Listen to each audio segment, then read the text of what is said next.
Chapter 10:21, Attaining the Purple Mansion Realm, Roman 2. As he spoke, Zai Xingzi's eyes swept over the crowd and locked onto Chen Yang standing behind Li Chenghui. The man's gaze was vicious and sharp as a flaying knife as it met his head-on.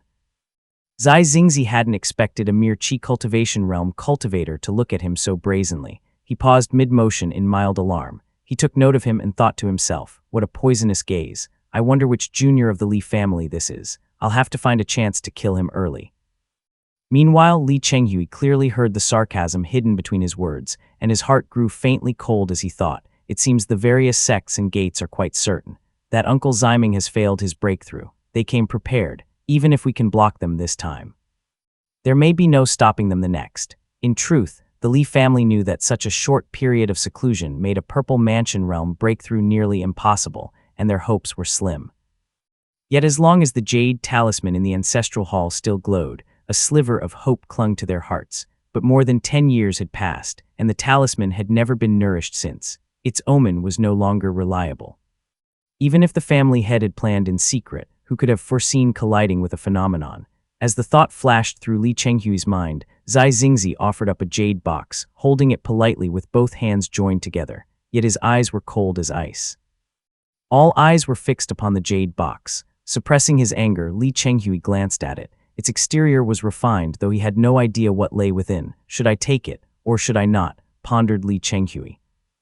Li Chenghui hesitated for only a moment, then his face smoothed back into calm as he prepared to reach out and accept it. I can only deal with it for now. Just as he extended his hand, another warm and faintly glowing hand reached out first. The hands pinched the jade box, taking it effortlessly into its palm and raising it against the sunlight to inspect it. It wasn't just Li Chenghui who was stunned. Zai Xingzi was stunned by the scene too.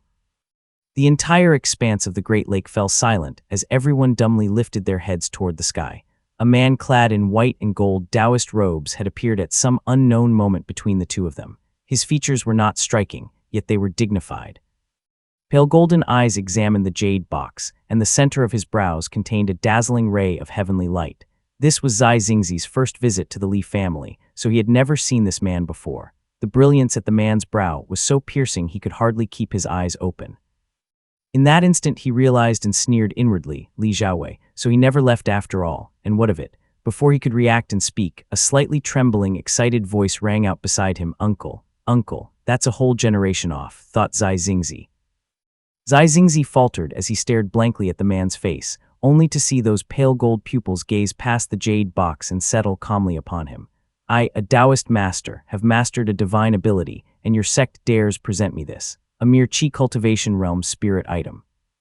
Zai Xingzi's gaze went vacant. Vaguely, he heard the old man behind Li Chenghui burst into sobs, yet before even half a wail was out, it turned into laughter. Li Chenghui's face shone with unrestrained joy. What, Li Ziming, a Taoist master? Moongaze Lake fell utterly silent save for the elder's resounding laughter. Zai Xingzi felt his mind whirl into chaos as a blazing shaft of heavenly light pierced into his eyes and shot straight into his skull. The skin on Zai Xingzi's face was swept away as if torn by a gale, revealing a wrinkled, aged visage beneath. The terror in his eyes vanished as his pupils convulsed violently. Then his eyes burst from their sockets, transforming into two great brown cicadas that fluttered in the air as they flew away. The eyeless old man's appearance was terrifying to the extreme. His arms shattered like broken porcelain, raining down in fragments, while the sun above seemed like some dreadful Dharma artifact that forced his entire body to suddenly go limp. His flesh sagged and slewed away like overcooked noodles. His heart leaped from his abdomen like an untamed steed, dragging with it a stomach like a giant scorpion, with a long string of intestines trailing behind like a tail.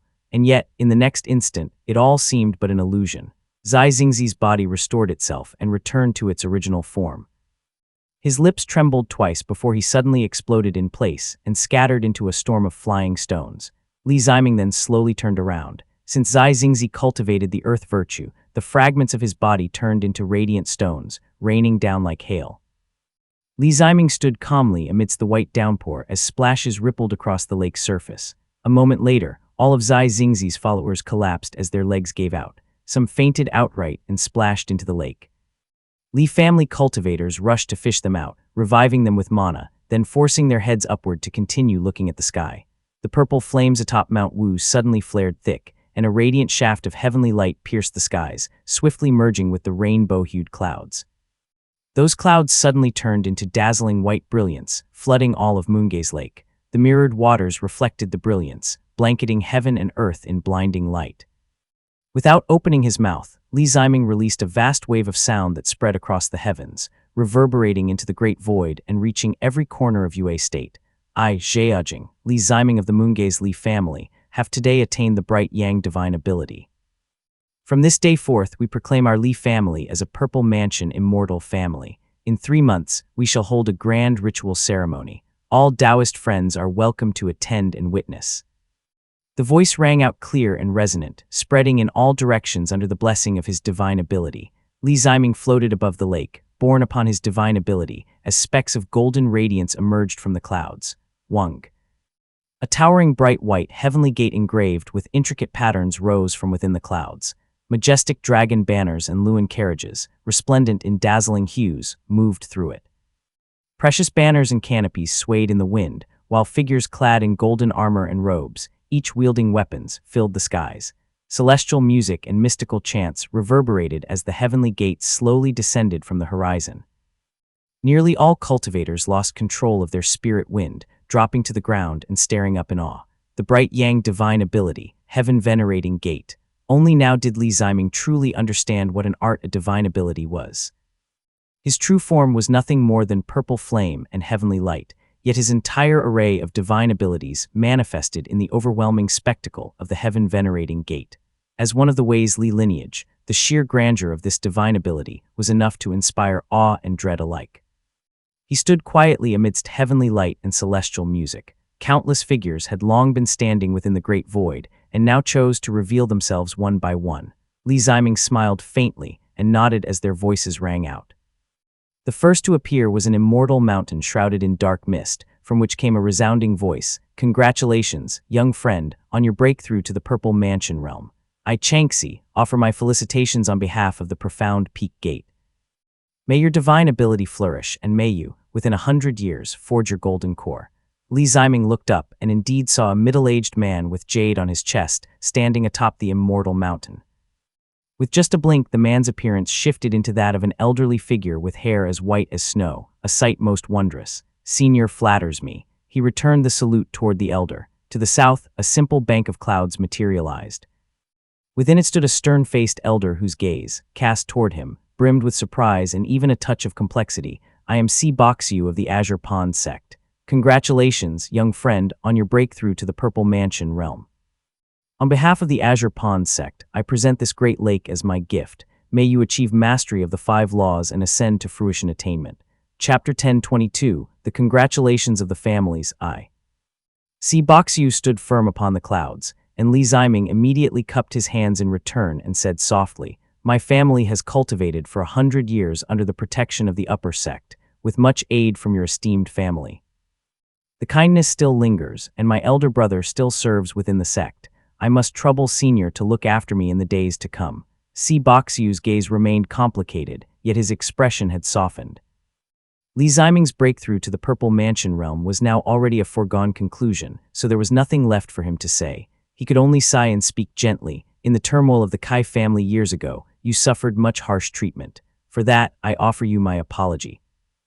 Li Ziming did not comment either way, but his tone remained respectful as he replied, "Senior, there's no need for you to say such things. I am unworthy of it." As their exchange ended, a scarlet rune of departing light shot forth from the great void, manifesting in the sky. Radiance pulsed as streaks of light condensed, and a man with thick brows appeared. He wore a long robe adorned with countless tiny scarlet talismans. It had narrow sleeves whose hem was embroidered with runes of departing light. His face was open and hearty, his brows thick, and his eyes large. With fists slightly clasped, he spoke in a ringing voice. "I am Hingli of the Hengzhu Immortal Tao Gate, offering congratulations on behalf of my gate. I wish fellow Taoist affinity with the 5 laws, the Golden Lotus with ease, success in comprehending the Purple Mansion realm, and that all your endeavors may bear fruit." This man was none other than Taoist Master Hingli of the Hengzhu Tao Gate, one of Jiangnan's foremost artifact smiths. Coming in person showed Hengzhu Tao Gate's sincerity. Li Ziming, long familiar with his reputation, did not dare show carelessness and returned the greeting. I have long heard of Senior's great name. Today I see it is no empty reputation. Hingli chuckled quietly and said with a nod, the nine-colored profound mercury that fellow Taoist entrusted to my sect has been well kept. Now that you have achieved the Purple Mansion realm, we have already sent it over. It is on the way. Li Ziming understood that the nine-colored profound mercury he spoke of was the Purple Mansion realm spirit item once obtained from Wang Fu. He acknowledged the man amiably. Just then, a golden light appeared from the west, revealing a broad-shouldered man. He glared coldly at Hingli before turning toward Li Ziming. I am Tiank of the Golden Feather Immortal Sect, here on behalf of my sect to congratulate Taoist Master Zhejiang. May fellow Taoists' divine abilities be tempered 100 times over, your true arts remain unshaken, your brilliance illuminate the heavens, and may you grasp your true nature. Both of these Taoist masters were skilled in combat arts, yet they were far from harmonious. Li Ziming quickly shifted the conversation and replied softly, the Immortal Sect has long been on good terms with my forebears. For Taoist Master to grace us with your presence brings radiance to this humble place. After Taoist Master Tiank nodded, a tall, thin man appeared amidst the clouds. Dressed in a shaman's robe, his gaze indifferent, he clasped his hands casually and said, Hu Fu of the great Ziyuqi Temple, here to congratulate Taoist Master. Although the great Ziyuqi Temple could still be counted among the orthodox Taos, its Tao lineage leaned toward the strange and sinister, and they seldom interacted with others. Hu Fu's attendance was only out of regard for the upright conduct of the Li family. Li Ziming responded politely, after which Hu Fu dissolved into black smoke and vanished. On the other side, a middle-aged man with a sword on his back also stepped forward to pay his respects, his tone gentle as he spoke in a low voice. I am Cheng Jiyuan, here on behalf of my Sword Gate to offer congratulations. Should fellow Taoist have the opportunity, you are welcome to visit our Sword Gate. The Sword Gate and Ziyuqi Temple were both known for their aloof pride. This middle-aged man from Sword Gate seemed particularly disdainful of such gatherings. Li Ziming gave a courteous reply, and the man returned the salute before flying back into the great void. Once the Sword Gate cultivator departed, another man in a Taoist robe appeared. His features were kind and mild, his eyes shaped like willow leaves, and he spoke with a smile. I am Cheng Xiao, here to congratulate Taoist Master Zhejiang. Li Ziming raised his brows to look at him. The man's face bore no trace of hostility, only a warm, smiling expression. Yet Li Ziming could hardly trust him. This man was notorious for being difficult, and besides, the radiant sky stone that enabled his breakthrough had come from Cheng Xiao Gate's hands. Though that affair back then had many forces in the mix, Cheng Xiao Gate shed much blood. Unable to keep Chengyan within their sect, they used the radiant sky stone as bait and even schemed against Hangzhou Dao Gate, preventing Tu Longjian from siding with them. My family merely reaped the benefit, but who can know what this old fox truly thinks? Caution filled his heart, though he remained courteous and cordial. Cheng Xiao's voice was deep as he said, Taoist Master Zimu of the Purple Smoke Gate is in seclusion. The other, who is of your generation, has gone to search for the reincarnation of Zaipai and could not come to see you. Do not take offense. His words suggested an unusual closeness with the Purple Smoke Gate, leaving Li Ziming momentarily stunned. Still, he maintained courtesy and returned the salute. The remaining few in the Great Void did not appear, nor did Zio shooting. Each of the Taoist masters gave their greetings before fading away. Si Boxu lingered until the very end, his eyes fixed upon the heavenly gate in the sky. Hands clasped behind his back, he seemed to gradually sort out his thoughts. At last, he gave Li Ziming a slight smile and finally departed. The heavenly light behind Li Ziming retracted back into the center of his brow. The colorful clouds in the sky dimmed, and the radiant heavenly gate among the clouds slowly vanished. He descended onto the lake, where over 1,000,000 pairs of eyes rose to gaze upon him. Greetings to Taoist Master. Li Chenghui was the first to step forward, his excitement and joy so great that his eyes were red with emotion. He bowed respectfully before him, and Siwei and the others all lowered their heads, not daring to look directly at him, while Zai Xingzi's attendant stood quietly to the side. Li Ziming stopped Li Chenghui with a gesture, bringing his two joined fingers an inch before his lips. His pale golden eyes flickered as he gently blew. Hu, radiant light rained down, suppressing the unending purple flames burning atop Mount Wu. They writhed and burrowed one by one into the mountain's geomantic veins like living creatures. The Earth Fiend's spring was filled with purple flames, with faint purple baleful chi rising from it. From time to time, it spat out spurts of purple fire, clearly undergoing a new transformation. Having subdued the flames upon Mount Wu, Li Ziming smiled and said, "When I broke through to the Purple Mansion realm, I did not know how the situation might unfold. I dared not let others know, fearing that if I told you first, some divine ability might overhear it. Thus, I first went to see Taoist masters shooting before hurrying back here. It may not quite count as luring the snake from its hole, but at least I managed to catch one or two." Li Chenghui responded respectfully, but the excitement in the young man's heart refused to settle. Even now he felt a dizzying sensation. "My family has a Purple Mansion Realm cultivator now.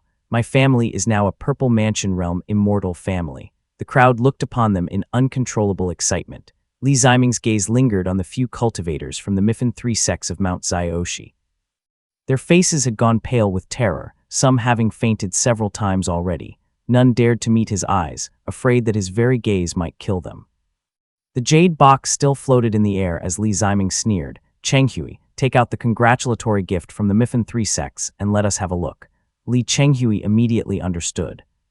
He carefully opened the jade box to reveal a round, smooth, pearl-white spirit item that resembled an eyeball radiating streams of chilling air. Li Chenghui's voice was not loud, but it carried force and coldness. "The floating cloud cave of the Mifan 3 sects presents the veiled yin spirit item, the Falcon Yin Pearl." At this, the few representatives collapsed weakly once again, only to be lifted by Foundation Establishment Realm Mana.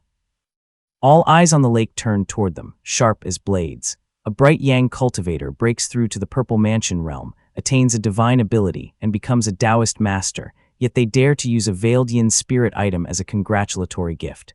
The intent could not be clearer. Zai Xingzi's death will hardly be without reason, and Siwei's anger had not abated, so he was applauding inwardly. Li Ziming gave a faint smile and spoke calmly, "Chenghui, return the item to them and let them go back."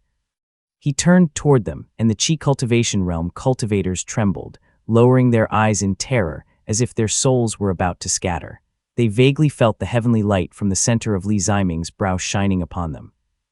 It felt as though they were standing beneath a blazing sun as sweat poured from their bodies like rain.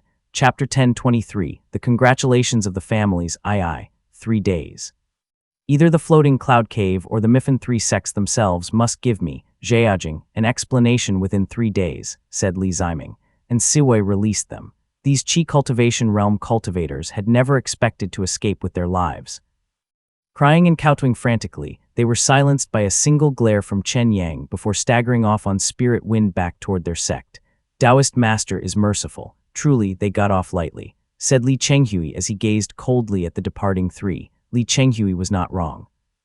Li Ziming's action was already exceedingly magnanimous. After all, he was a Purple Mansion realm Taoist master.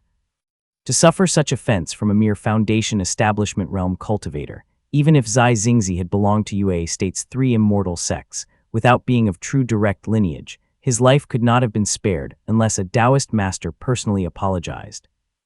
Even if Li Ziming were to tear open the great void, descend over the Mifan 3 sects, and rain down blazing heavenly light and endless violet flames, until Floating Cloud Cave collapsed into rubble and was burned into a wasteland, it would still have been well within reason. At most, people would murmur that he cared little for mortal lives, but Li Ziming was not well acquainted with the Mifan 3 sects and thus refrained from rash actions.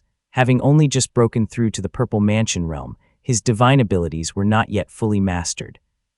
Fearing a hidden scheme, he judged it unwise to act with excessive severity. Therefore, he let them go, leaving Floating Cloud Cave to make their own apology. As they descended, Li Chenghui quickly lowered his voice and spoke, "Taoist Master, the Golden Tang Gate stands behind the Mifan 3 sects. Dealing with them may be somewhat tricky." Li Ziming understood his nephew's meaning. The Golden Tang Gate was like a clay bodhisattva crossing a river, hard-pressed to protect even itself. Their sect had been mired in endless infighting for 100 years, while the surrounding sects were anything but simple opponents. Ever since the fall of the mid-stage Purple Mansion realm cultivators of the Sidhu family, their sole remaining Purple Mansion realm cultivator, Sidhu Huo, had been forced to wander the southern sea, not daring to return inland. Rumor had it that he had been gravely injured by Yuan Su some years ago, and whether he had since recovered was unknown. It was only because Sidhu Huo dared not return inland that the Golden Tang Gate was able to linger on in Jiangbei. It was only after Sidhu Mo rose to power in recent years coupled with Jiangbei's flourishing spiritual energy, that the sect slowly began to recover.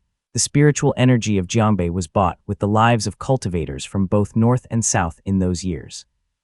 As Li Chenghui was still speaking, a flash of escape light surged from the north, rushing swiftly toward them. A pale red light streaked across the sky, flames billowing like waves, until a bright and graceful woman appeared above the lake. Minggong, it was Li Minggong herself. She wore a crimson dress and held a sword in her hand, her face alight with joy yet mixed with disbelief and shock. Halting before the two, she hastily descended from the wind and bowed deeply. She said with a respectful voice, "This junior pays respects to Taoist master."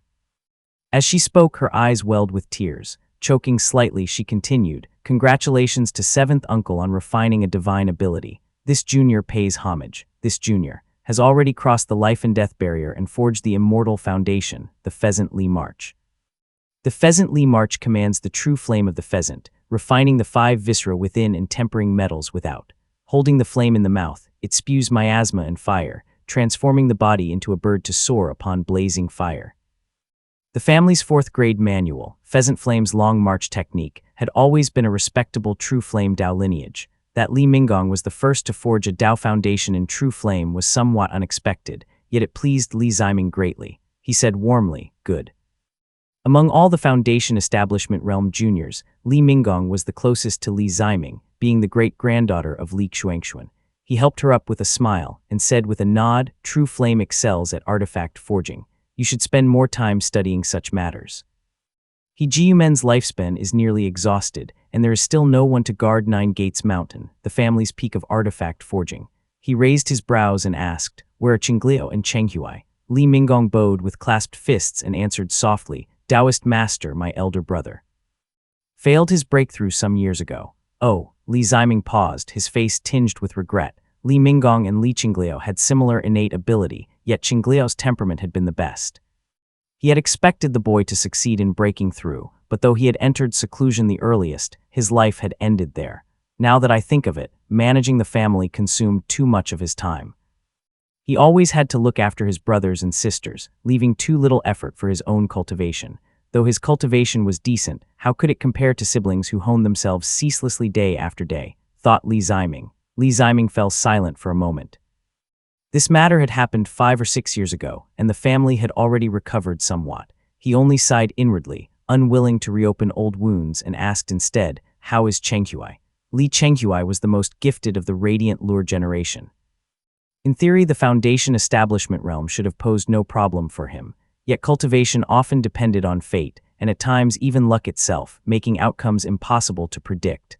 Standing beside him, Li Minggong answered respectfully, "He is still in the midst of his breakthrough."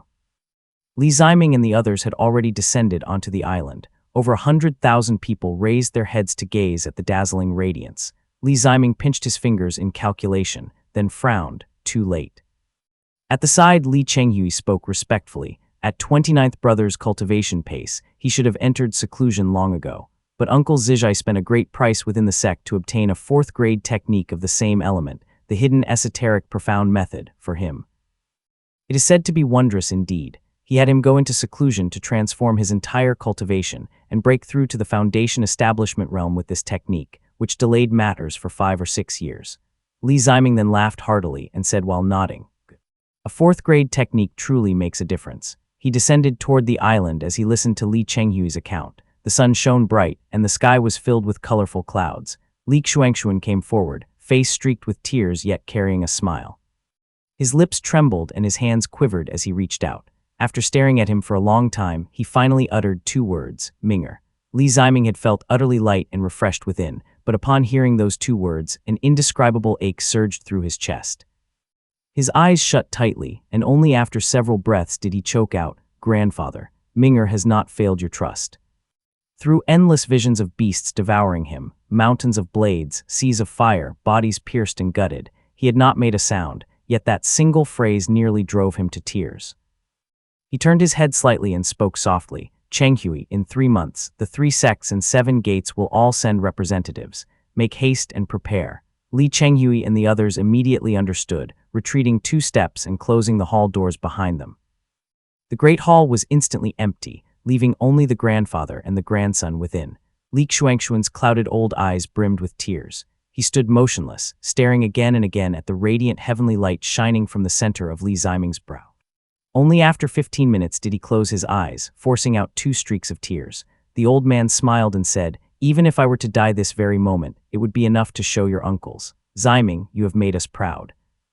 If Yuanping and Yuanjiao knew of this in the underworld, they would rejoice without end. Chapter 1024, Various Factions. Li Ziming responded with a nod. Li Xuanxuan quickly wiped away his tears and said with a smile, "This is a joyous occasion, not one for tears. How is your divine ability?" Li Ziming lightly waved his sleeve. A ray of heavenly light surged forth from his cuff, weaving through the hall's many ornaments. The entire great hall was bathed in brilliance, sealed from the outside by his divine ability. Bright Yang Art Divine Ability, Heaven Venerating Gate. Li Ziming said softly, "The Azure Pond sect obtained the Dongli secret register from the Grotto Heaven of the Dongli sect. They discerned long ago that I cultivated the Golden Palace Radiant Origin Manual, and they were aware of the many mysteries of my clan's Radiant Origin Pass, though at the time they paid it little heed.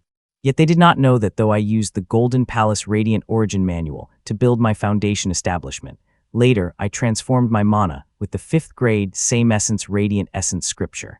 It was also with this scripture that I achieved the Purple Mansion. The divine ability born from it is called Heaven Venerating Gate."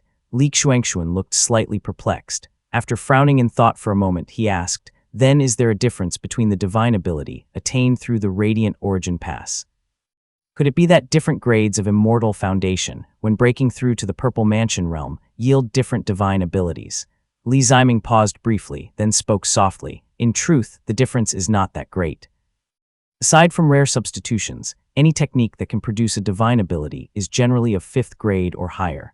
Whether it is Radiant Origin Pass or Heaven Venerating Gate, they are both aspects of the same bright Yang Dao divine ability, only with slight differences in what each excels at.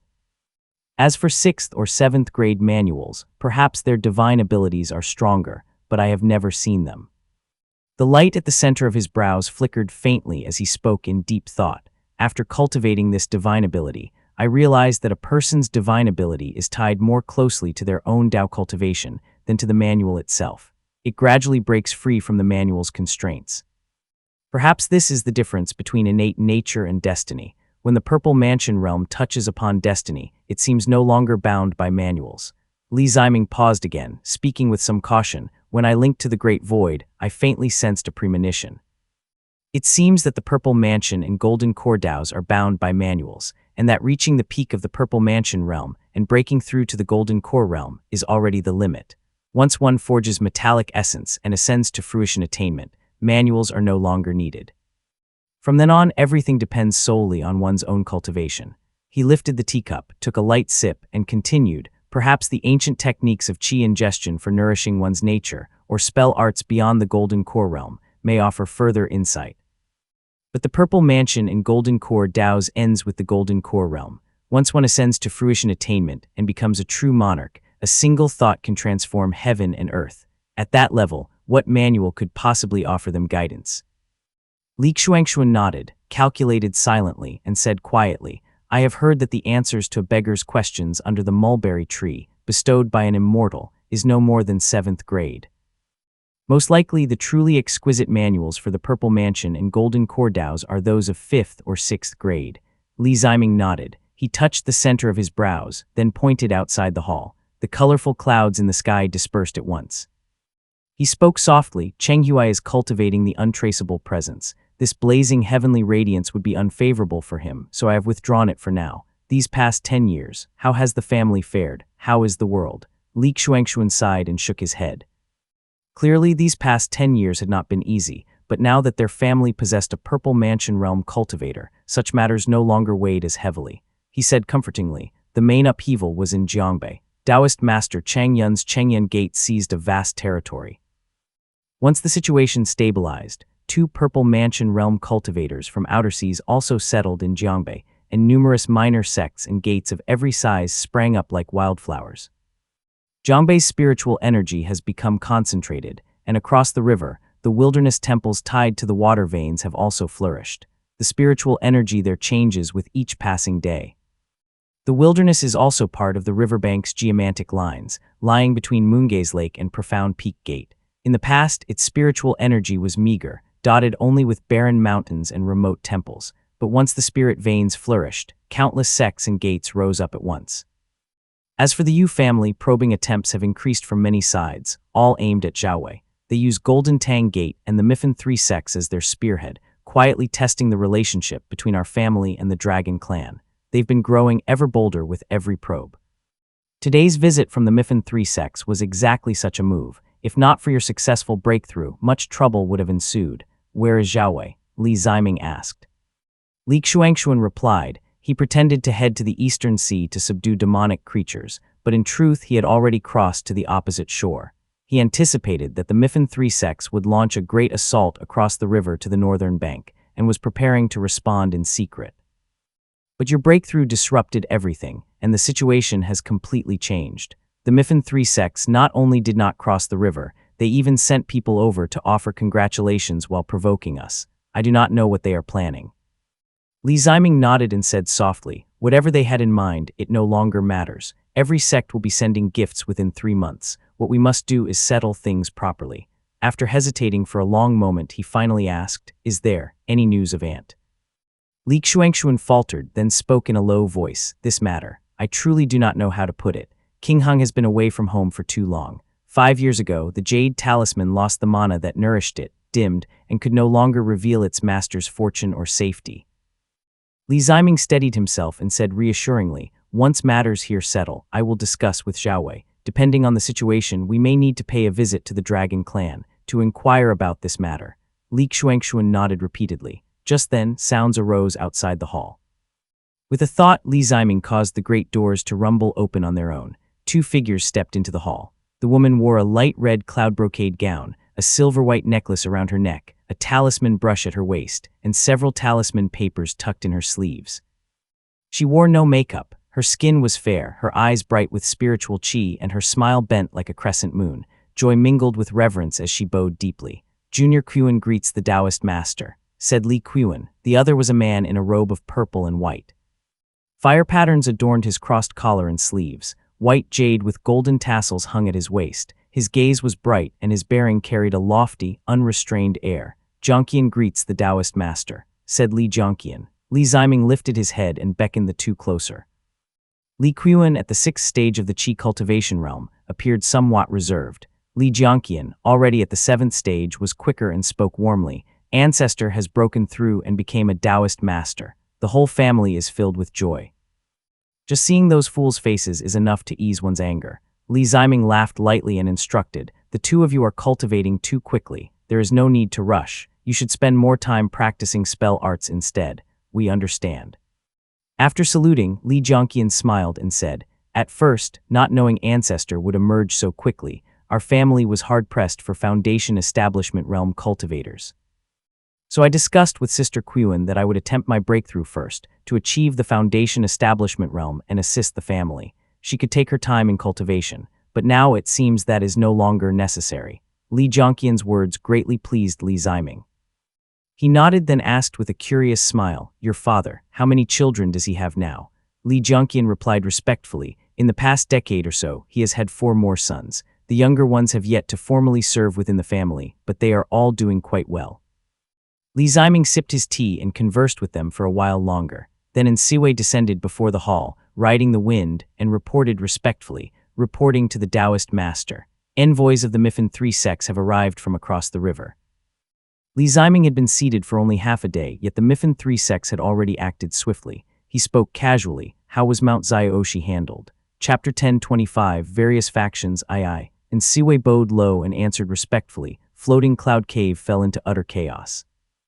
Beasts and disciples scattered. Elders and guest cultivators stormed the pavilions and divided the treasures. The cave master, overcome with guilt, committed suicide. His corpse was seized and torn apart by cultivators until it transformed into a strange phenomenon and vanished, leaving only his head behind. Midway through the chaos, the other 2 sects of Mount Zioshi stormed Floating Cloud Cave as well, under the banner of cleansing the Tao lineage of traitors. They rounded up the cultivators, severed their heads, and sealed them. Zai Xingzi's faction has already been ground into dust. their bones untraceable. Only the spirit items of that group were collected and sent over. Now the cultivators of the two Miffin sects have already escorted the people of Floating Cloud Cave to the northern bank, along with the sealed heads and spirit items. Li Xuanxuan was dumbfounded and speechless. Li Ziming sipped his tea in silence, while Li Jiangqian, fingering the jade pendant in his hand, let out a cold laugh and said, "They responded quickly, but in the end, only a few cultivators of Zai Xingzi's faction and a late-stage Foundation establishment realm cave master died. Their stance is low indeed. Taking advantage of our Taoist master's breakthrough today, they dared not wait until nightfall and hurried to present their faces for a slap." He paused slightly, calculated the timing, and said quietly, "Judging by the timing, the turmoil at Mount Zioshi must have already begun the moment our Taoist master appeared. Otherwise, the news alone would have taken half a day to reach them, let alone arriving here before nightfall. There is likely someone guiding them from the shadows." Li Ziming naturally understood that the Golden Tang Gate stood behind the Miffin Three sects. Even the Golden Tang Gate itself had repeatedly targeted his family because there was profit to be gained. He paused slightly and said, "Bring the items forward." And Siwei immediately withdrew and returned with a row of jade boxes. He opened the largest and most ornate one, revealing the head of an old man, hair and beard bristling in fury, his features twisted as if in regret. The heavenly light at the center of Li Ziming's brows shifted, dispelling the technique that shrouded the face. The head returned to its appearance at the moment of death. His features had not changed, but where was the regret? His face was only filled with shock and fury. Li Ziming lowered his head and sipped his tea, while Siwei replied, "It is undoubtedly this man." Li Ziming lightly waved his sleeve. The sealed head immediately began to seep blood. He spoke softly, "Qiuan, investigate the blood kin." Li Qiuan immediately understood. She placed one hand over her wrist, placed two fingers together, and drew the blood up with mana. When she started to chant incantations, she caused silver-white mercury light to float within the blood. She said quietly, "A red-tailed fish, its household ruined, its son a beast, a distant." She then drew out a talisman and pressed it to her wrist, dispersing the silver glow. She continued respectfully, "This man had few descendants. His parents died early, all were rogue cultivators. His eldest son despised him, he just slew his father and mother, only to be killed himself afterward." Li Qiuan had employed the shamanic talisman Dao arts, which were fairly precise. Li Ziming nodded and said softly, "It seems the chaos is genuine. There truly is a purple mansion realm cultivator eyeing Mount Zioshi." Whether or not Li Qiuan's reading was accurate, the fact that a purple mansion realm cultivator was behind Mount Zioshi was beyond doubt. Li Ziming dismissed the two juniors, then turned to Siwei and instructed, "Have them leave their reparations. The guest cultivators may all withdraw. Let the two cave masters come forward to meet me. I will have a thorough talk with them." The Azure Pond Sect, main hall. Tantai Jin, dressed in splendid robes, waited before the hall for a moment before a guard invited him inside. He strode up the mist-shrouded steps and entered the grand hall. Si Yuanli was in the midst of writing with a brush, his mood seemingly good. Tantai Jin took a few steps forward, cupped his hands in salute, and smiled, "Sect Master. Brother Tantai, you have come." Si Yuanli laughed heartily, pulled a small letter from his sleeve, and handed it over with a look of great satisfaction. Tantai Jin received it, read it carefully, and joy immediately spread across his face. There were only a few short lines on the letter. On the 22nd day, Taoist Master Buzi appeared at Lufeng Island in the southern sea. He used a divine ability to hasten his journey, and his manner was hurried. It seemed he was chasing a demonic creature. He appeared for only a few seconds, cast a searching spell, and immediately vanished. "Kai Buzi has appeared," exclaimed Tantai Jin. How could Tantai Jin not understand Si Yuanli's meaning? The turmoil in the Azure Pond sect had concluded more than 10 years ago, yet Kai Buzi had given no response and continued to busy himself with his own affairs. The meaning was all too clear. Kai Buzi did not care in the least. If he had cared even a little, he would not have needed to return to the Azure Pond sect.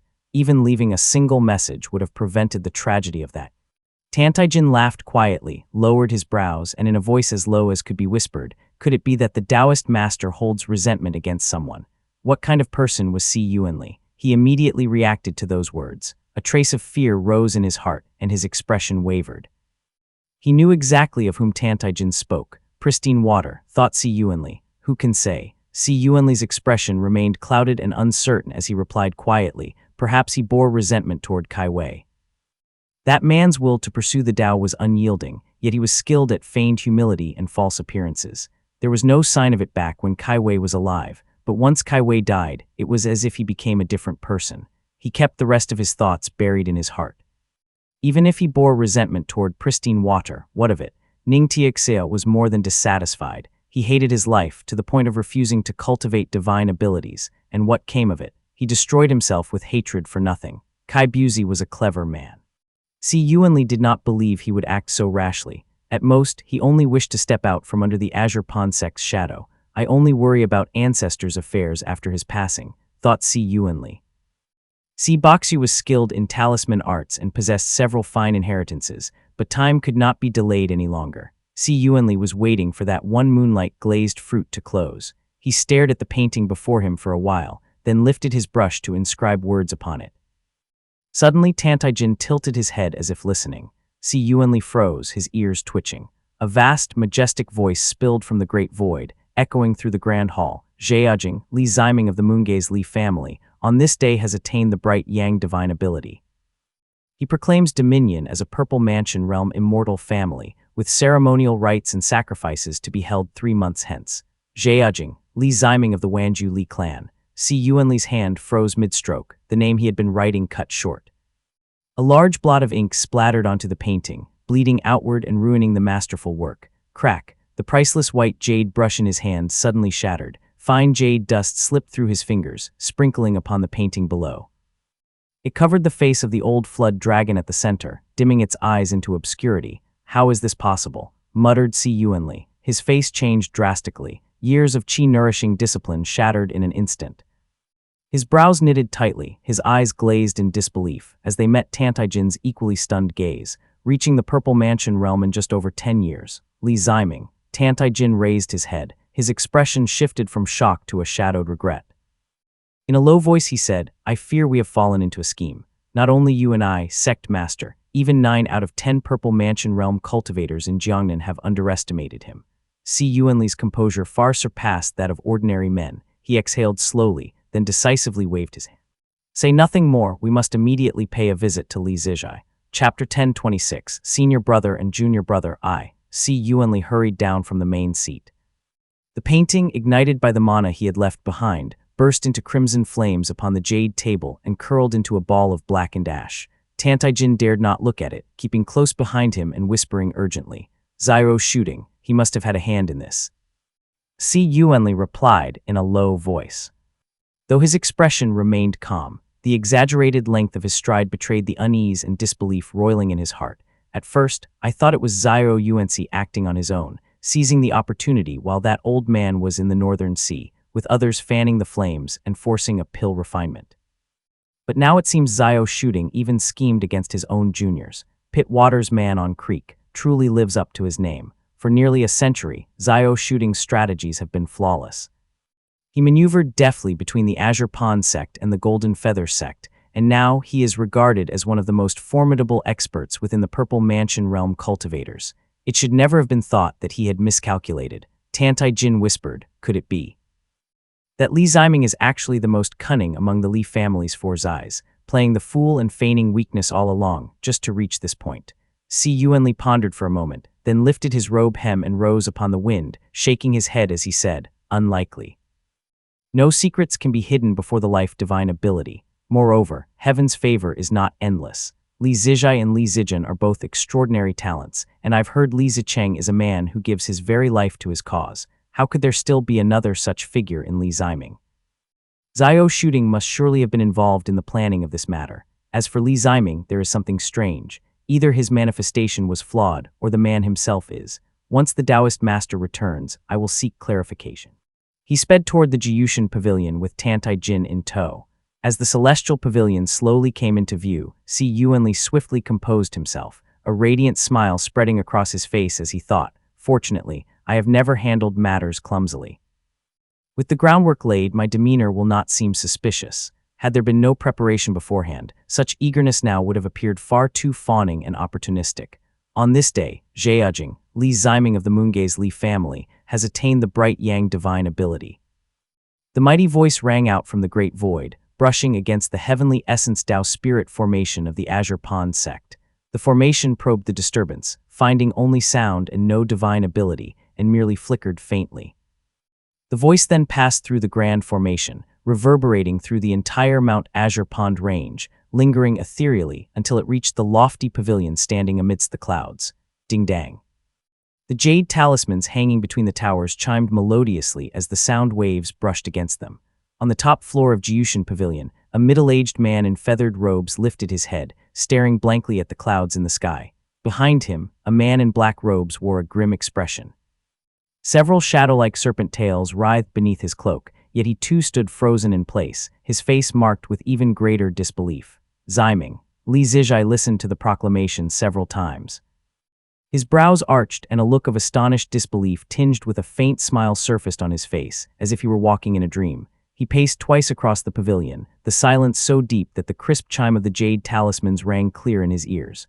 Ziming. Taoist Master Zheajing, Li Ziming. He murmured a few words, a faint flush rising to his cheeks. It all felt unreal, and he let out a disbelieving laugh. While I was still plotting how to protect Xiaowei, my younger brother had already achieved the Purple Mansion realm. Li Wuxiao stood at his side, the disbelief in his pupils deepening all the more as he thought, damn it, does this mean I too am now the spirit beast of a Purple Mansion immortal family? For a moment, Li Zijai felt invigorated, even laughing twice in a rare loss of composure. His steps turned light as he pushed open the pavilion window, gazing out at several streaks of light rushing swiftly toward him from afar. As the proclamation spread across much of Yue State, Li Zijai felt a mysterious warmth rise within his qi. The talisman qi of Rainbow Pierce Skyway shimmered more vividly in its tricolored brilliance, glowing with dazzling light. Rainbow Pierce Skyway has risen to a higher level, thought Li Zijai. Li Zijai paused briefly, then immediately understood. The blessing of Rainbow Pierce Skyway was bound to one's identity and status. With the news of Li Ziming's breakthrough to the Purple Mansion realm spreading, his elder brother Li Zijai, one of the three Zais of the Li family, found his own standing rising in tandem. It was distinctly higher than before. I've truly benefited from this, thought Li Zijai with joy. Li Zijai chuckled with delight when suddenly the pavilion doors were knocked open. A young man hurried in, wearing an exquisite jade coronet, clad in silver-white attire that had a magnificent crimson brocade robe trailing behind. He stepped forward, brimming with joy, and clasped his hands in salute. Congratulations, Master. Congratulations, Master. Taoist Master Zheajing has successfully refined a divine ability. After offering his string of congratulations, he turned with a smile to Li Wuxiao and said, I greet the Dharma Protector. Li Wuxiao had always cultivated by Li Zijai's side, while the more advanced Li Qian had gone to guard the spirit jade mines of the Helen Mountain Range and was not present at the moment. Li Wuxiao returned the greeting and noticed another figure standing behind the youth. This man was a head taller and powerfully built, with a bow strapped across his back. Though still appearing stern, his eyes shone with joy. Li Zijai, who usually carried himself with composed dignity, could not help but laugh thrice at such a joyous occasion. His face glowed warmly as he stroked his beard and said, Duaner, quickly open the side gates of Jiyushan Pavilion. You stand at the main gate to receive guests, and let Junwei wait at the side gate. He quickly composed himself again, though a smile lingered in his eyes, and said softly, The sect master is coming, make sure he is not neglected. The red-robed, white-clad youth was Li Zijai's first disciple, Quan Yuduan. His round face betrayed his ancestry in the Quan family, a distant relative of Quan Yi. The man behind him was the second disciple, Zhao Junwei. Quan Yi had been slain by Chuoba Changyuan, leaving only an aged mother dependent on him. Li Zijai had cared for her until her passing a few years prior. The old woman, unwilling to see the Quan family decline, had written letters beyond the sect in her lifetime. To fulfill her last wish, Li Zijai found surviving Quan relatives who had fallen into the life of mere rural landlords and brought Quan Yuduan into the sect. A year later, when Li Zijai went to survey the Li family's spirit jade veins in the Helen Mountain Range, he took in Zhao Junwei, the son of a hunter there, as his disciple. It had been over 10 years since. Quan Yuduan answered respectfully and hurried off, his steps swift as the wind. Even Zhao Junwei, who had cultivated for just over a decade, knew the significance of the Purple Mansion realm. The two youngsters were giddy with excitement, laughter filling the tower. Li Zijai too chuckled softly. In years past, Li Zijai's own position had been somewhat awkward, making him wary of forming ties with other great families. Thus, both his disciples came from humble origins. Quan Yuduan could still be considered a young master of a once prosperous family. His ancestors were cultivators and his innate ability was decent. Zhao Junwei, however, came from true poverty, with only average talent, but both were diligent, and Zhao Junwei's temperament was exceptional. "See, Yuanli has arrived," thought Li Zijai. He tapped the jade window lightly, saw those familiar streaks of light approaching in tandem, and quickly turned to leave the pavilion. Sure enough, Si Yuanli came forward with a delighted expression, laughing heartily as he congratulated, "A great joy indeed. Taoist Master Zhejiang's success is a model for us all. Your esteemed family's ascension to immortal family status is truly the greatest celebration in 100 years." Li Zijai replied with courtesy, but his gaze slipped past him and fell on the man behind, who also wore a broad smile. He thought Tantai Jin. This man had already been in the sect for 10 years, and Li Zijai was not unfamiliar with him. Rumor was that he was a disciple of a Purple Mansion Realm cultivator from the Outer Sea, a junior once supported by Taoist Master Yuanziu, Si Boxiu. Si Boxiu's lifespan was nearly spent, so this was clearly one of the arrangements he had made for after his passing. Li Zijai returned each courtesy, and Si Yuanli laughed. "I have sent someone to the southern border to summon Yuanqin back. Yuanqin will surely be overjoyed for such a grand occasion for your esteemed family." Chapter 10:27, Senior Brother and Junior Brother, Yuanqin, thought Li Zijai. Li Zijai had not seen Li Yuanqin often in recent years. After Yuanqin broke through to the Foundation establishment realm, he had taken the Ning family members to guard the southern border. Perhaps due to the sensitivity of his position, he had little contact with Li Zijai. Li Zijai paused slightly as yet another figure approached the pavilion. A gourd hung at his waist, and his body was clad in rattan armor. The vast and imposing aura marked him as none other than Lingu Rao, the Reiazi Scorpion, once as renowned as Li Xuanfeng. The middle-aged man clasped his hands with a smile and said, "Congratulations, Pavilion Master." The three houses were still on cordial terms, both publicly and privately. Si Yuanli also clasped hands to greet Lingu Rao, repeatedly calling him senior. The atmosphere was warm and lively as everyone's faces were alight with joy. After exchanging congratulations, the two families took their leave. Visitors continued to arrive one after another, and Li Zijai entertained them for most of the day. Only when the sun had set did he finally tidy things up and softly ask, "Yuduan, have all the guests been seen off?"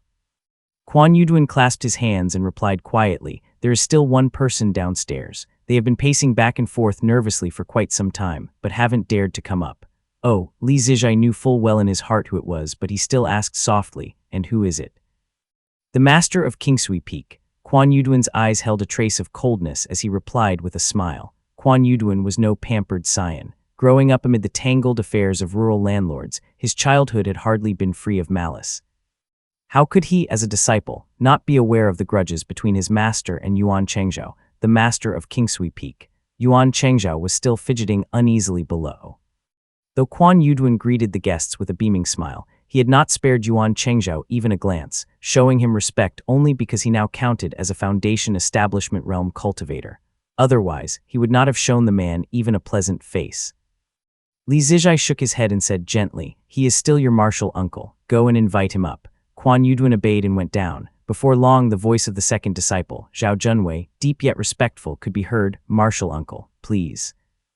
Clear in his likes and dislikes, Quan Yuduan clearly disliked bowing to Yuan Chengzhao, and so pushed the matter onto the more composed Zhao Junwei. When he heard his disciple's voice, Li Zijai also heard his junior brother sigh and adjust his robes outside the door, before finally pushing it open with a creak. "Chengzhao greets senior brother," said Yuan Chengzhao. Yuan Chengzhao did not dare meet his gaze. He fell to his knees before him, speaking in a trembling voice. Bathed in the golden glow of the setting sun, Li Zijai hesitated, saying nothing. In truth, Yuan Chengzhao feared him greatly. Since their master Yuan Tuan was absent most of the year, the role of stern authority had always been filled by Li Zijai. To Yuan Chengzhao, he was less like a senior brother and more like a strict master. Yet human nature was fickle, and circumstances complicated. Though Yuan Chengzhao feared him like a tiger, he repeatedly bowed to the Kai family and had even set obstacles in his way. When Kai Buhua had come armed with a tool Li Zijai had used in his youth, he needed no speculation to know it had come from this very junior brother. Ironically, when the Kai family collapsed and was purged by the Si family, this junior brother in his terror had run first to see Yuanli, kneeling and clinging to his leg in desperate pleading. And what did he beg for? Not his life or family's survival, but for Si Yuanli to conceal the fact that Kai Buhua had obtained Li Zijai's personal belongings from him, for fear of incurring Li Zijai's wrath. To lose all sense to such a degree, why would Si Yuanli ever cover for him? He would only be eager to see me and Yuan Chengzhao turn against one another, thought Li Zijai. The look Li Zijai gave him was already filled with disappointment. He had watched this boy grow up on the mountain and truly held a sense of affection for Yuan Chengzhao. He had known him to be weak, but he had never thought his pettiness would run so deep. Yuan Chengzhao knelt, trembling, cold sweat covering his face despite being a Foundation Establishment Realm cultivator. Li Zijai spoke softly. It has been many years. You have found fortune from disaster. Yuan Chengzhao knew all too well what Li Zijai meant by fortune from disaster, and his hair stood on end. Over the years, Si Yuanli had bestowed him with no small number of benefits. His innate ability was indeed decent, but much of his Foundation Establishment Realm cultivation had come from the Si family's resources. Si Yuanli, though amiable on the surface, had never missed a chance to rightfully support a Yuan family member opposed to Li Zijai. Misery clouded his face as he said, "Senior brother, I was wrong, senior brother. Your junior was forced with no choice. Whether it was Kai Jian, Kai Fubo, Kai Buhua, or even the current sect master, none of them were people I could afford to offend, senior brother. Kai Buhua was at the peak of the Foundation Establishment Realm, while I was only a mere Qi Cultivation Realm cultivator back then. When he demanded it from me, how could I refuse? He burst into tears, kowtowing heavily, his forehead striking the floor with dull thuds. Li Zijai did not look at him, only gazed toward the distant sunset and said softly, "You stepped onto the path of no return long ago. Ever since you craved power and accepted the position of master of Kingsui Peak, you became a pawn of the Kai family. In a clash of powers, you could only serve as their piece to restrain me. When the Kai family's first lineage fell, there was still the second. No matter who held the seat, they would never spare their pawn. If you had remained calm that day, resisted the temptation of authority, and left the sect on assignment, far from the Azure Pond sect, how could today's situation ever have come to be?" Yuan Chengzhao could no longer answer. He only continued to kowtow, sobbing as he cried out, "Senior brother is right, senior brother is right, I was blinded by ambition." Li Zijai spoke softly, "There is no need for this. In truth, no one could have foreseen it. I ought to have died long ago in the Eastern Sea, leaving your Yuan family to reclaim this immortal peak seat. It would have been a perfect outcome for you, yet the world rarely follows expectations. If not for my family's Taoist master Zheajing breaking through, you would still be reaping benefits everywhere and enjoying a great advantage." Yuan Chengzhao could only whimper wordlessly. Li Zijai lowered his gaze, sorrow flickering in his heart. Still his face remained calm as he said, "Do not come here weeping. Go back to where you came from. For our master's sake, everything before this will be written off. From now on, do not seek me again." He lifted his tea and said aloud, "Junwei, see him out." Yuan Chengzhao grew flustered, and though Zhao Junwei stepped forward, his mere Qi cultivation realm strength could not move him. Yuan Chengzhao cried out miserably, "I lost my head and wronged my senior brother. From this day on, I have no face to return. Yet I will always remember the guidance you gave me through the years. Please take care, senior brother. I must still shoulder my entire family in this life and cannot serve you. This debt of kindness, I will repay in another lifetime." Yuan Chengzhao rose, his face streaked with tears, and said respectfully, "I still wish I could ride the wind with senior brother and senior sister, travel the prefectures, play with the dawn rayfish, and listen to your teachings. But now, I never can again." He clasped his hands and withdrew.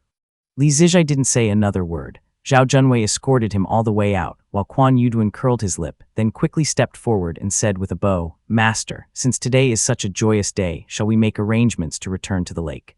Li Zijai replied warmly, "Indeed we should. The Azure Pond sect must also send a delegation to offer congratulations, so we will go together then." Chapter 1028, The Background of Mifan 3 Sects. Moongaze Lake gleamed with golden light. Two Taoists stood uneasily in the grand hall on the island, while a row of jade boxes on the desk went unnoticed. A young woman in a red dress sat to the side, sipping tea, her brows curved around a gentle smile. Miss Minggong. A Taoist with black markings painted across his face and dressed in a tiger-patterned Taoist robe stood respectfully beside her. His frame was twice the size of an ordinary man, and his cultivation was at the late Foundation Establishment realm, yet his voice was deferential. He said, "Miss, is there any word from the Taoist master?" This man in the tiger-patterned Taoist robe was none other than Taoist Wenhu, master of Hidden Cloud Cave, one of the Mifan 3 sects. He had achieved immortal foundation in the Southern Sea. Just a day ago, Hidden Cloud Cave was still harassing the shores where Li Minggong was stationed, and it had been impossible to even secure a meeting with him. Now, the situation was entirely reversed. Seeing his humble demeanor, Li Minggong did not put on airs and replied softly, "Please wait until my family's cultivators report back." The other Taoist was weaker, only at the mid-stage of the Foundation establishment realm. His appearance was plain, and his build like that of an ordinary man, but he suppressed his aura tightly, not daring to release it. This was Ping Wangzi, master of Brahma Cloud Cave, the only immortal cultivator among the three cave masters. Perhaps because Brahma Cloud Cave was the weakest, it had always been the quietest of the three sects. Though he was an immortal cultivator, the way Ping Wangzi sealed his aura so tightly showed he was no stranger to relying on blood qi and similar means. He did not even dare to speak at the moment. The two exchanged a glance before pulling out jade boxes and tried to press them into Li Minggong's hands. Despite his massive, burly frame, Wenhu's words were smooth as he forced a smile and said, "Miss Minggong, we only hoped fellow Taoist Siwei might put in a good word for us, but who knew he would be so upright and disdainful of our humble offering? Please take a look." Li Minggong had only fought with the people of Hidden Cloud Cave a few days ago, so how could she accept their things? She answered politely instead, "Take it back. I have no voice before my ancestor. You better give it to Siwa." The Miffin Three sects had once been on equal footing with the Li family, but they were utterly powerless before the Purple Mansion realm. Floating Cloud Cave had already been annihilated. The two cave masters fidgeted uneasily in the hall until they saw Siwei descend from the clouds at last. They hurried to greet him, pouring out flattery, but Siwei paid them no mind. Left with no choice, they turned pleadingly to Li Minggong. The young woman in the red dress merely glanced at the desk, and the two men immediately understood, quickly mixing their offering into the pile of confiscated spirit items. Before Li Ziming emerged from seclusion, Siwei had personally witnessed how arrogant the Miffin Three sects had been. Though the anger in his chest had eased somewhat, he was still far from courteous toward the two men, and said in a deep voice, "Gentlemen, that will do." The two had no choice but to follow him into the air. The sky had already dimmed. Wenhu lowered his gaze submissively as he walked through the corridors of the Grand Hall, but his heart grew heavy. "I just don't know what kind of divine ability this Taoist master has cultivated. Could it be a life divine ability? If it is, then he'll be impossible to deal with." Whatever disdain he had once felt for Li Ziming was now gone. Faced with a Taoist master, he dared not harbor a single ill thought. The best way was not to think at all, and he quickly suppressed every stray notion. After walking for some time, he entered the Grand Hall. There at the head stood a cultivator in a white gold Taoist robe, standing with his profile toward them. A piercing heavenly light radiated from the center of his brows, though his side profile itself seemed unremarkable. This humble one, Wenhu/Ping Wang, pays respects to the Taoist master. "Congratulations on the perfection of your divine ability." The two quickly lowered their heads and bowed in unison. They instantly felt heat upon their foreheads, as though the Taoist master's gaze had fallen on them. Li Ziming glanced at the two, allowing the heavenly light at his brow to pierce through them. Taoist Wenhu's immortal foundation was of the Ziyuqi lineage, known as Hurricane Ghost Yin. As for Ping Wangzi, his immortal foundation was unusual, perhaps of some ancient branch, but Li Ziming had never seen its like. Wenhu has some strength, but I directly counter his Hurricane Ghost Yin. I can suppress him even without reaching the Purple Mansion. As for Ping Wangzi, his immortal foundation is not suited for combat. He's not worth mentioning. The two could not even contend with his elder brother Li Zijai together. No wonder they had dragged their feet for more than 10 years, resorting only to slow attrition. Neither dared to meet his eyes. Li Ziming sipped his tea lightly and said, "State your origins." Though it was the Miffin Three sects who had colluded with the Golden Tang Gate, Li Ziming knew there must be another Purple Mansion realm cultivator behind it. The Golden Tang Gate was merely a pawn on the surface. Now was the time to reveal one's backing to preserve one's life. Wenhu did not dare hesitate. The burly man stepped forward, clasped his hands, and said respectfully, "My true name is Shi Wenya, a cultivator of Mount Zioshi. Later, under the guidance of Taoist Chidu of the Bai'ai capital Immortal Tao, I journeyed to the treasured lands of the Southern Sea, where I cultivated and achieved my immortal foundation, slowly making a name for myself. When I heard from Taoist Chidu that Jiangbei was stable and blessed with fertile spiritual lands, I came here to settle." He lowered his brow and bowed, speaking clearly. The Bai'ai capital Immortal Tao he mentioned was one of the two Purple Mansion realm sects that had been established in Jiangbei 10 years ago. Li Ziming rested one hand on the table and said with a nod, "So, you are of the Baya Immortal Dao. My family has never had grievances with your sect." Now that things have come to this, did Taoist Chidu leave any message? Wenhu hastily nodded and replied respectfully, "The elder has said that he will personally come to apologize to the Taoist master in 3 months' time." Li Ziming made no comment. This Taoist Chidu of the Baya capital Immortal Dao clearly showed little sincerity, but the Purple Mansion realm Taoist master behind him was said to have once been a rogue cultivator from the Eastern Sea who had cultivated 3 divine abilities. Such a man naturally had the capital to speak boldly. He turned his gaze on Ping Wangzi. The latter quickly put on a smile and said ingratiatingly, "Taoist master, may you discern clearly. The Brahma Cloud Cave has rarely involved itself in matters concerning the immortal family. At most, the other 2 sects coerced us in the name of shared kinship, and only then did we reluctantly send people." Li Ziming had long heard from Nsiwei that Brahma Cloud Cave was indeed not very active, but the reason was 90% due to insufficient strength and lack of manpower. He only said softly, "State your origins." At those words, cold sweat immediately seeped from Ping Wangzi's nose bridge. He dared not even blink and answered hoarsely, "My birth name is Wang Jun, a cultivator of Brahma Cloud Cave on Mount Zioshi. In my early years, I received the guidance of Lord Zhang Kaiyan and achieved the Foundation Establishment realm, then followed him into Jiangbei. Later, with his further instruction, I returned to Mount Zioshi to revive the lineage of Brahma Cloud Cave, and under the covenant of the 3 sects, we began managing affairs in Jiangbei." Li Ziming's expression eased slightly as he spoke softly, "So you are of Chengyun Immortal Gate." Sect Master Zhang Kaiyan has had quite a few dealings with my family. He set down the teacup in his hand and asked, "What of Floating Cloud Cave?" Ping Wangzi hurriedly echoed, lowering his voice, "Floating Cloud Cave occupied the southernmost territory and was always the one to stir up trouble. There is no doubt that the Golden Tang Gate was indeed behind them. Taoist master may rest assured."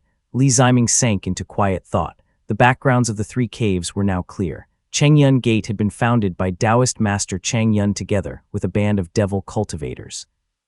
It was the weakest among the sects, and since it had ties to his own family, a weak Brahma Cloud Cave naturally avoided stirring up trouble. The Golden Tang Gate still had some foundation and had repeatedly colluded with Floating Cloud Cave, which bordered the Li family, to stir up incidents. As for the Baya capital Immortal Dao that stood behind Hidden Cloud Cave, it was clearly no righteous power either, and perhaps posed an even greater threat. Seeing that Li Ziming remained silent, Wenhu spoke with eager deference, reporting to Taoist master, "Most of the cultivators of Floating Cloud Cave have already been captured by you. They wept bitterly and have declared their willingness to serve you with utter loyalty and even die for you. I beg Taoist master to investigate clearly." Chapter 1029, The Congratulations of the White Kiln Eye. Li Ziming naturally knew that Floating Cloud Cave was now trembling with fear and eager to pledge themselves to his service. His own reputation had always been good. It was the same reasoning as Fei Lawyer of Mount Wu back then, who lingered by the lakeside for decades hoping to serve a Purple Mansion realm cultivator. But while these people wanted to submit, Li Ziming was not necessarily willing to accept them. To take in cultivators of unknown origins without possessing a life divine ability would certainly ruin important matters. He did not want people, but the land in Jiangbei was good, so he said, "How is the territory of Floating Cloud Cave?" Ping Wangzi hurriedly replied, "It has all been confiscated and kept under watch. Everything is awaiting your command, my lord." Li Ziming sipped his tea without speaking. In fact, Li Ziming had long heard of Mount Zioshi. The Li family had secret records of it, dating back even earlier than the founding of the 3 sects. During the Great Battle in Jiangbei, a master monk of the Way of Emptiness had once rode the wind and descended upon Mount Zioshi. The Dao lineages of Mount Zioshi had scattered in terror, yet a Taoist named Fu Yuan fled all the way to the lake. That Taoist had been wounded by the master monk and soon perished, but in his dying pleas, he revealed much information, which Li Xuanxuan had once recounted in detail to Li Ziming. It was said that a cultivator from Floating Cloud Cave of Mount Zioshi had once come to the lakeshore, only to be slain by Lord Xiangping with a mirror. They obtained a jade pendant from him, which was actually a component of the immortal mirror. It was of the same grade as the one Yu Muxian held back then. Because of this component, Li Ziming took special interest in the name of Mount Zioshi and personally summoned the 2 to question them. What is even more coincidental is that whether it be the Baya capital Immortal Dao, Chengyun or Golden Tang, They all support the cultivators of Mount Zaiyoshi in Jiangbei as their puppets without exception. Could this possibly be without intention? Thought Li Ziming. Li Ziming had already harbored deep doubts about Mount Zaiyoshi, and since even the Mifan III sects originated from its Dao lineages, he grew ever more suspicious that something was amiss within. Naturally, it would be excellent if other components can be found. Even the faintest clue would do. All the more so since several Purple Mansion realm cultivators are playing their pieces around Mount Zaiyoshi in Jiangbei. There must be profit to gain.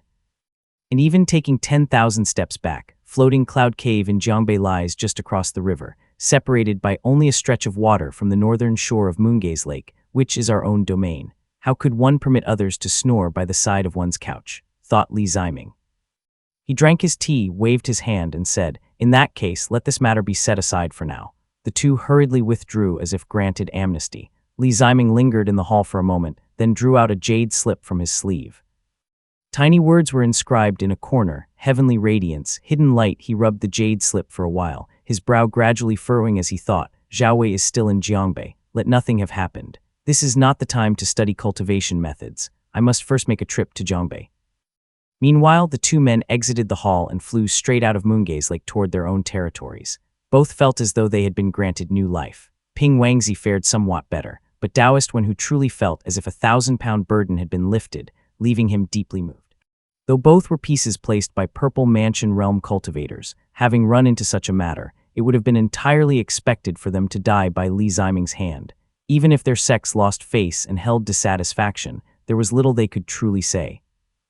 Ping Wangzi lowered his voice, speaking with meaning. Whether great or small, everything depends on a single thought of the Taoist master. The Lord said only that the matter would be set aside for now. He did not say it would never be pursued again. Senior brother, be very cautious from here on. Ping Wangzi dared to say this was because his backer, the Chengyun Gate, already had ties with the Li family. But the Bei'ai capital Immortal Dao might not be the same, so the views of that Taoist master were uncertain. Taoist Wen Hu's path ahead would not be easy. Taoist Wen Hu clearly realized this as well. His joy faded, replaced by a confused expression as he answered softly, "This old Taoist cannot bear the blame from both sides. It is like carrying a load across a single log bridge. If one side is too heavy, I'll fall into the water. Worse still, if the load is not secured, both ends may collapse. Such things are not mine to decide." Ping Wangzi, who always enjoyed watching trouble and found others' difficulties amusing, bluntly pointed out, "Do you have no regard for your life? Birds find shelter in the forest and men submit to a master, where is there ever the chance to serve two sides and collapse both?"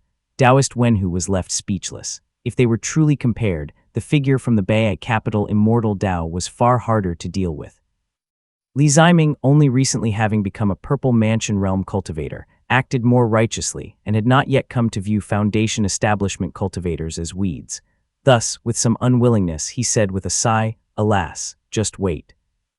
Only when you truly offend a great lord will you understand the taste of it." Seeing that he was nearly at his own territory, he spoke no more, letting out only a sigh, which greatly delighted Ping Wangzi. Jiangbei, night fell heavy over the territory of Floating Cloud Cave. A shadow flitted through the forested mountains, beneath overlapping clouds. The veils of darkness finally revealed an old man with a goat beard. He glanced left and right, flying low to the ground with extreme caution. Li Ziming, Purple Mansion realm, utterly absurd. His face still bore an expression of incomprehension, yet things had turned out this way. The cave master of Floating Cloud Cave had been slain, and Sidu Ku, relying on Dharma artifacts, crept out step by cautious step, not daring to advance rashly. Floating Cloud Cave had close dealings with the Golden Tang Gate. Its cave master, Fudu, had been propped up by them. Sidu Ku, of course, had served as Golden Tang Gate's voice within Floating Cloud Cave. Now his face was etched with bitterness. "Fortunately, I never showed myself," muttered Sidu Ku. Sidu Ku knew well that Wen Hu and Ping Wangzi naturally did not wish to offend Golden Tang Gate and would not chase him down. The best course was to act as if they had not seen him. That was the only reason he had managed to escape. Pity. "Such a fat post, I fear I will never get it again," said Sidu Ku to himself in a soft voice. He traveled for a while and emerged from the forest, but before his eyes could see clearly, his spiritual sense abruptly tightened. He had already sensed a youth clad in golden white armor beneath a pine atop a distant mountain. From afar, the youth sat cross-legged with eyes shut. A shining golden, curved halberd was thrust into the earth beside him, while his hands rested quietly on his knees, forming seals. Sidhu froze for an instant and the youth's eyes opened. Golden pupils pierced through the darkness and right into Sidhu. The strangely shaped halberd at his side began to tremble slightly in the earth. "Senior Sidhu, this junior has awaited you for some time," said the man with golden pupils. Sidhu felt a chill close around his heart, as if his very mind was about to explode. Li Xiaowei. Was he not supposed to be in the Eastern Sea, slaying demonic creatures? An instant later, the great Da Sheng halberd swept through the But Sidhu was drenched in cold sweat before its light even arrived. Terrified out of his wits, he summoned glowing talismans from his chest. A tortoise shell floated before him as he spat a mouthful of blood onto the Dharma artifact. Puff, boom. Li Xiaowei's great halberd crashed down before him, scattering a spray of stones. The tortoise-shell defense instantly fell short. Sidhu could clearly see that Li Xiaowei's hand was pinching a spark of Li fire, Supreme Yang Resonance Li art. The sole 6th grade spell art within the Li family was the Great Li White Radiance, yet it required Purple Mansion Realm spiritual flames to refine, something the Li family could never provide. Thus, Li Xiaowei cultivated instead the 5th grade Supreme Yang Resonance Li art. Chapter 1030, The Congratulations of the White Qilin, II. The Supreme Yang Li fire art was by no means weak. Its versatility and adaptability was a rare, prized quality. As a 5th grade spell art, it was already a core heirloom technique of the Azure Ponsek's direct lineage. Li Xiaowei had cultivated it for over 10 years and had relied upon it to escape peril time and again. In an instant, dazzling white Supreme Yang Li radiance surged around him, rippling like water and shifting into apricot yellow light. The tortoise shell spun once, then was cast aside as it struggled in vain amid raging flames. Bang! Li Xiaowei's palm struck the talisman barrier before him, and the entire shield burst into blazing Li fire. The scorching flames surged forward. Sidhu broke into a cold sweat, the spell art in his hand only just completed. Boom! Sidhu knew the man standing before him. When Li Xiaowei had only just broken through to the Foundation Establishment realm, even with Taoist Fu Du personally striking, and with armor protection, he had merely been injured and had successfully fled. Sidhu's cultivation was similar to this White Qilin of the Li family, but when it came to spell arts, cultivation methods, and Dharma artifacts, he was inferior in every way. What chance did he have in battle? He made a split-second decision. The black mist veil exploded into pieces, and a torrent of heavy gray light poured out. With the mana of the Ziyuqi Dao, it condensed into a massive shadowy mountain that came crashing down. Sidhu knew he had only one chance to escape. He unleashed all his mana along with his blood, and fierce flames ignited beneath his feet, propelling him upward like a bird soaring into the sky as he sped away. Li Xiaowei remained silent. He swung his inverted halberd, and radiant arcs of bright yang light burst from its curve, slowing the mountain's descent. At the same time, a small banner flew out from his sleeve. It was the Yang Li Red Sparrow banner, heaven's form in full Yang Li punishing flames, said Li Xiaowei. 5 colors of Li fire, brown yellow, pale yellow, goose yellow, bright red, and vermilion, flared up to press against the pitch-black mountain. The halberd thrust forward once again, holding the mountain aloft like a pillar propping up the heavens. But this strength came uniquely from the self-detonation of a Dharma artifact. Li Xiaowei had already allowed him to escape more than a kilometer. Just as the chase seemed inevitable, the tables turned. Narrowing his eyes to gauge the distance, Li Xiaowei said coldly, "Shine upon the 8 directions. All kings must bow before me. Heavenly radiance, hidden light, by decree." A speck of radiant light rose from the center of his brows. The entire forest briefly blazed with brilliance before night claimed it once more. In the distance, Sidhu, caught in the heavenly light, fell into the mountains like a bird with broken wings. The heavenly light had already pierced through the old man's lower body. He had no will to resist as the blazing heavenly light danced upon his wounds, rippling outward and transforming into 2 armored soldiers clad in silver scale armor. Faceless, they each seized one of his arms and carried him back in a stream of light. It had taken no more than 10 exchanges. Sidhu was dragged back before him, and he was barely clinging to life. The black radiance, the size of a hill, had been burned down to no more than the size of a desk. Granted, part of it was that the old man had focused solely on fleeing with no intent to resist, and part was the support of arts and artifacts. But even so, it was enough to show Li Xiaowei's strength. He already possessed the might of Chuoba Changyuan in his prime. After first staunching Sidhu's bleeding, Li Xiaowei examined him and suddenly narrowed his eyes, thinking Purple Mansion Realm cultivators. The great void before him rippled, revealing a man in a white golden Taoist robe. His face was bright with a smile, and his voice brimmed with delight. My family's auspicious child is truly formidable. When he saw Li Ziming, Li Xiaowei let out a genuine sigh of relief, cupped his fists, and said with a hearty laugh, "Greetings to the Taoist master. Since you've broken through, I could hardly return empty-handed, so I caught a golden Tang Gate man as a gift to congratulate you." Oh, Li Ziming gave him an approving look. It was only then that he realized the man on the ground belonged to the Sidu family. Li Xiaowei's gaze flickered slightly as he whispered, "This is Sidu Ku, a guest cultivator of Floating Cloud Cave. Wen Hu and Ping Wangzi let him slip away, so I trailed him for half a day, waiting for this very moment." Li Ziming understood at once, and his gaze toward the man grew heated. This was no mere guest cultivator of Floating Cloud Cave. This was clearly a fine handle to seize upon. He smiled and said, "Excellent, an excellent gift." He lightly flicked a finger, and a strand of radiant light descended upon Sidu Ku, binding him. He pulled Li Xiaowei closer, looked him over from side to side, and said with a sigh, "I have achieved the Purple Mansion realm, and you are safe and sound. There is nothing in this world more important than that." Though Li Minggong and the others did not elaborate, Li Ziming knew full well how many hardships Li Xiaowei had faced in maneuvering across the 4 regions in the last decade and a bit. No doubt he had borrowed much strength along the way. For him to feign departure to the Eastern Sea while secretly slipping back here said it all. Li Xiaowei merely replied with a smile. Li Ziming glanced toward the sky, then drew him into the great void. Both vanished without a trace. After only a dozen seconds, the sky brightened swiftly. And Siwei escorted the two into the hall. Before long, he rode the wind back, just in time to find a youth wandering inside. Li Minggong stood to the side. The spirit item that had originally rested upon the desk was already gone, and it was unclear who had taken it. And Siwei bowed his head, clasped his hands, and said respectfully, "Second young master." "Lorden," replied the youth. The youth had a clean appearance and neat attire. There was nothing particularly remarkable about him except for his golden eyes, which fixed on him as he answered with a smile. He was none other than Li Xiaowei's third son, Li Jianglong. The 4 younger brothers after Li Jianglong had not been named according to the Li family's second lineage conventions. No one dared ask, and none mentioned it. Now 18 or 19 years old, Li Jianglong's cultivation had lagged behind his elder brothers. He was still only at the Qi cultivation realm. He blinked slightly and smiled. "I overheard that a great joyous event has taken place. I wonder, when will father return?" "He should be back around soon," Li Minggong replied. Li Jianglong shook his head. "That Taoist one who truly doesn't know how to give gifts. Perhaps he has never been so humiliated before. The item is a treasured panacea, though it looks to have sat for quite some time. Toss it in with the seized spirit items and send it all to the family."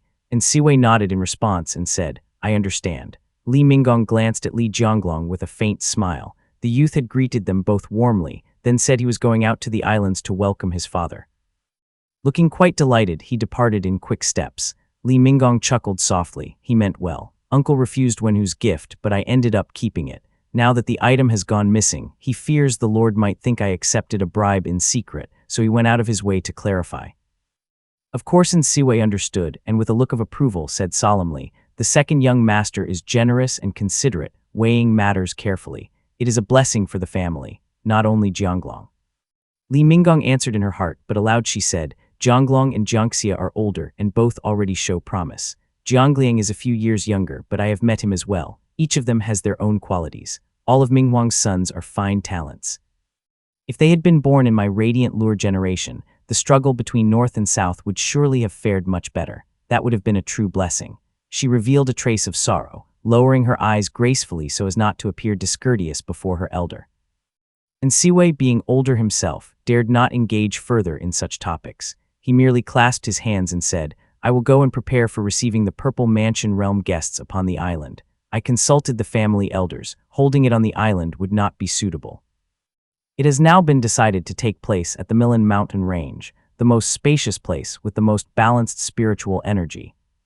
Familiar with household affairs, Li Minggong understood at once and said with a nod, "This is a fine opportunity to refurbish Millen Mountain, which has grown old and worn over the years.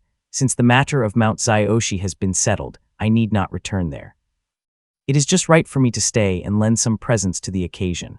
And Siwei nodded, and they departed together. By the lakeside, the Millen Mountain Range was already adorned with countless golden decorations. Cultivators moved up and down, and the air was filled with festivity.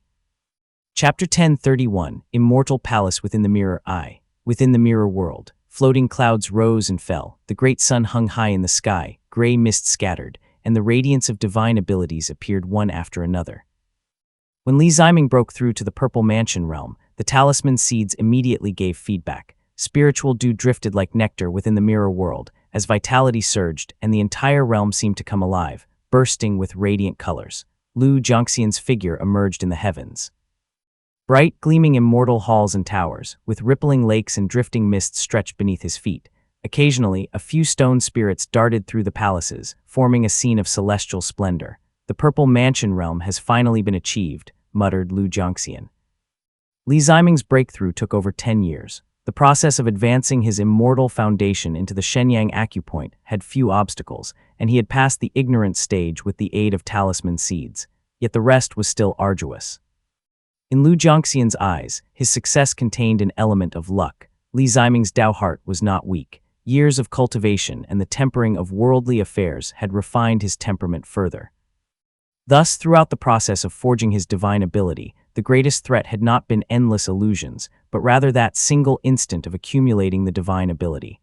Li Ziming had studied the Radiant Essence scripture, read the 9 secret techniques, and cultivated 3 of them. With the blessing of the Radiant Sky Stone, his chances of forging a divine ability were only about 50%. Yet Li Ziming himself felt nothing unusual in that brief instant when he had successfully forged the heaven-venerating gate. In truth, it had been far more perilous than he realized. For Li Ziming to succeed is, in the end, a good thing. Li Xiaowei has drawn the dangerous gaze of the masses away from him. Li Ziming's breakthrough had also greatly nourished the immortal mirror itself. Although Lu Jiangxian could use the bright, radiant Yang Imperial Union essence to simulate various divine abilities, it could never compare with the feedback of talisman seeds. With Li Ziming's success, the entire realm was imbued with divine nourishment. Lu Jiangxian had commanded stone spirits to build for 100 years, and the bright white immortal palaces had long filled the original territory. Now, as the ground rumbled and distant clouds dispersed, the entire realm expanded severalfold, revealing vast new lands. Beyond the circular cluster of immortal palaces at the center, Lu Jiangxian descended upon the newly expanded domain. Unlike before, the ground beneath his feet was smooth as a mirror, stretching out before him. He thought for a moment and exerted his will. White vapors like smoke and mist surged across the realm at once, swiftly covering the land until the ground was hidden completely. The entire palace complex now seemed to rest upon the clouds, shrouded in mystery. Much better, thought Lu Jiangxian. He reappeared in the sky, forming seals and casting spells. A heavenly gate descended from above, settling upon the distant clouds. Built of white bricks with 2 corner towers bearing 72 gleaming ridges, carved dragons and painted phoenixes, and banners fluttering proudly, it radiated majestic grandeur. Bright Yang heaven-venerating gate. He formed seals once again, and the bright Yang that manifested from bright radiant Yang Imperial Union essence in the sky blazed with dazzling brilliance. Shooting stars rained down across the heavens, drifting in all directions before transforming into legions of golden-armored celestial soldiers. Most of these golden-armored soldiers wore smooth armor and carried ordinary spirit spears, though some wielded halberds and wore phoenix-crested helmets. There were also mighty warriors, towering in stature and clad in cloth armor, who descended into the palace, each finding their place. Lord Liu. Oh, so it was General Lin. In an instant, the place bustled with life. The clashing of armor, the sounds of conversation and debate, and hearty laughter and greetings rose one after another. The immortal palaces seemed to come alive, operating smoothly and brimming with vitality. Yet all of it was nothing more than the product of a single thought. With a light wave of his hand, every figure in the realm dissipated, leaving only the empty immortal halls. Lu Jiangxian casually chose a palace and descended there. Setting aside the transformation within the immortal mirror, the supreme yin profound light has already surpassed the Purple Mansion realm. Yet compared to the Golden Core realm, the gap is too vast. At best, it could only injure a true monarch.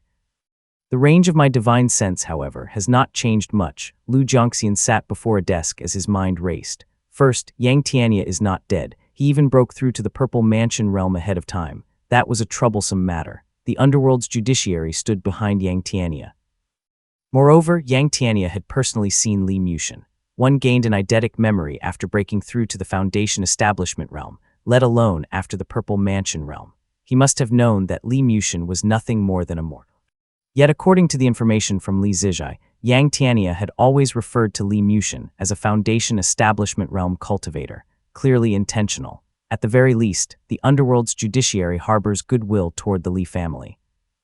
Whatever schemes lie beneath, they are willing to conceal the truth on the surface, thought Lu Jiangxian, but Lu Jiangxian's greater discovery went far beyond this. The two envoys of the underworld's judiciary, Wang Long and Zhang Gui, might have seemed normal to Li Ziming, but the truth was clear to Lu Jiangxian's divine sense, these two. They are neither cultivators nor demonic creatures. Rather, they seem like souls altered by metallic essence and reshaped by the hand of a high cultivator, thus becoming what they are now. Lu Jiangxian had harbored doubts for a long time. This world was complete with matters of immortals and demons, yet curiously lacked ghosts. Despite abundant legends of specters and spirits, and despite the very existence of the underworld's judiciary that was clearly founded to deal with such beings, not a single ghost had appeared in centuries. Considering Ding Jiao's words, this must be a problem that arose after heaven's transformation. The changes that true monarchs and immortals brought about had altered the very laws of the world, preventing ghosts from ever forming. Clarity slowly dawned in Lu Jiangxian's heart. The fruition of the underworld's judiciary must be tied to ghosts.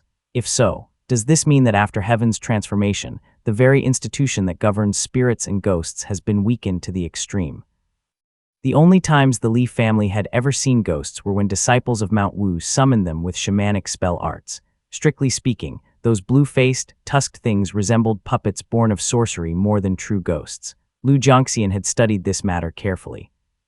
When mortals of this world died, their bodies became instantly hollow, without even the process of the soul's dispersal. Nothing was left behind, only lingering resentment qi and baleful qi, which could be harvested to refine treasures. If one had cultivated and reached the stage of the embryonic breathing realm, then the difference was subtle to others. Yet in Lu Jiangxian's eyes, he could clearly see the soul separate from the body before dispersing upon sudden death. Yet the strangeness lay here. Once cultivators of the Purple Mansion or Golden Core Daos had advanced through Qi cultivation realm and formed their foundation establishment, death brought instant annihilation, with no soul ever appearing. It was only after forging a divine ability and elevating the Shenyang acupoint into the Great Void could a soul truly separate from the body and endure. In either case, it was far less stable than the envoys of the underworld's judiciary, leaving Lu Jiangxian greatly astonished. This method borrows the influence of metallic essence to form a body. If I could master it, I could release beings like Dangjiang from within the mirror. He silently etched this into his heart and pondered, the Li family will likely need to deal with the Yang family. I shall observe and see. Chapter 1032, Immortal Palace Within the Mirror II. Lu Jiangxian pondered for a moment, then lightly clapped his hands. The sounds of bustling life returned to the realm once more.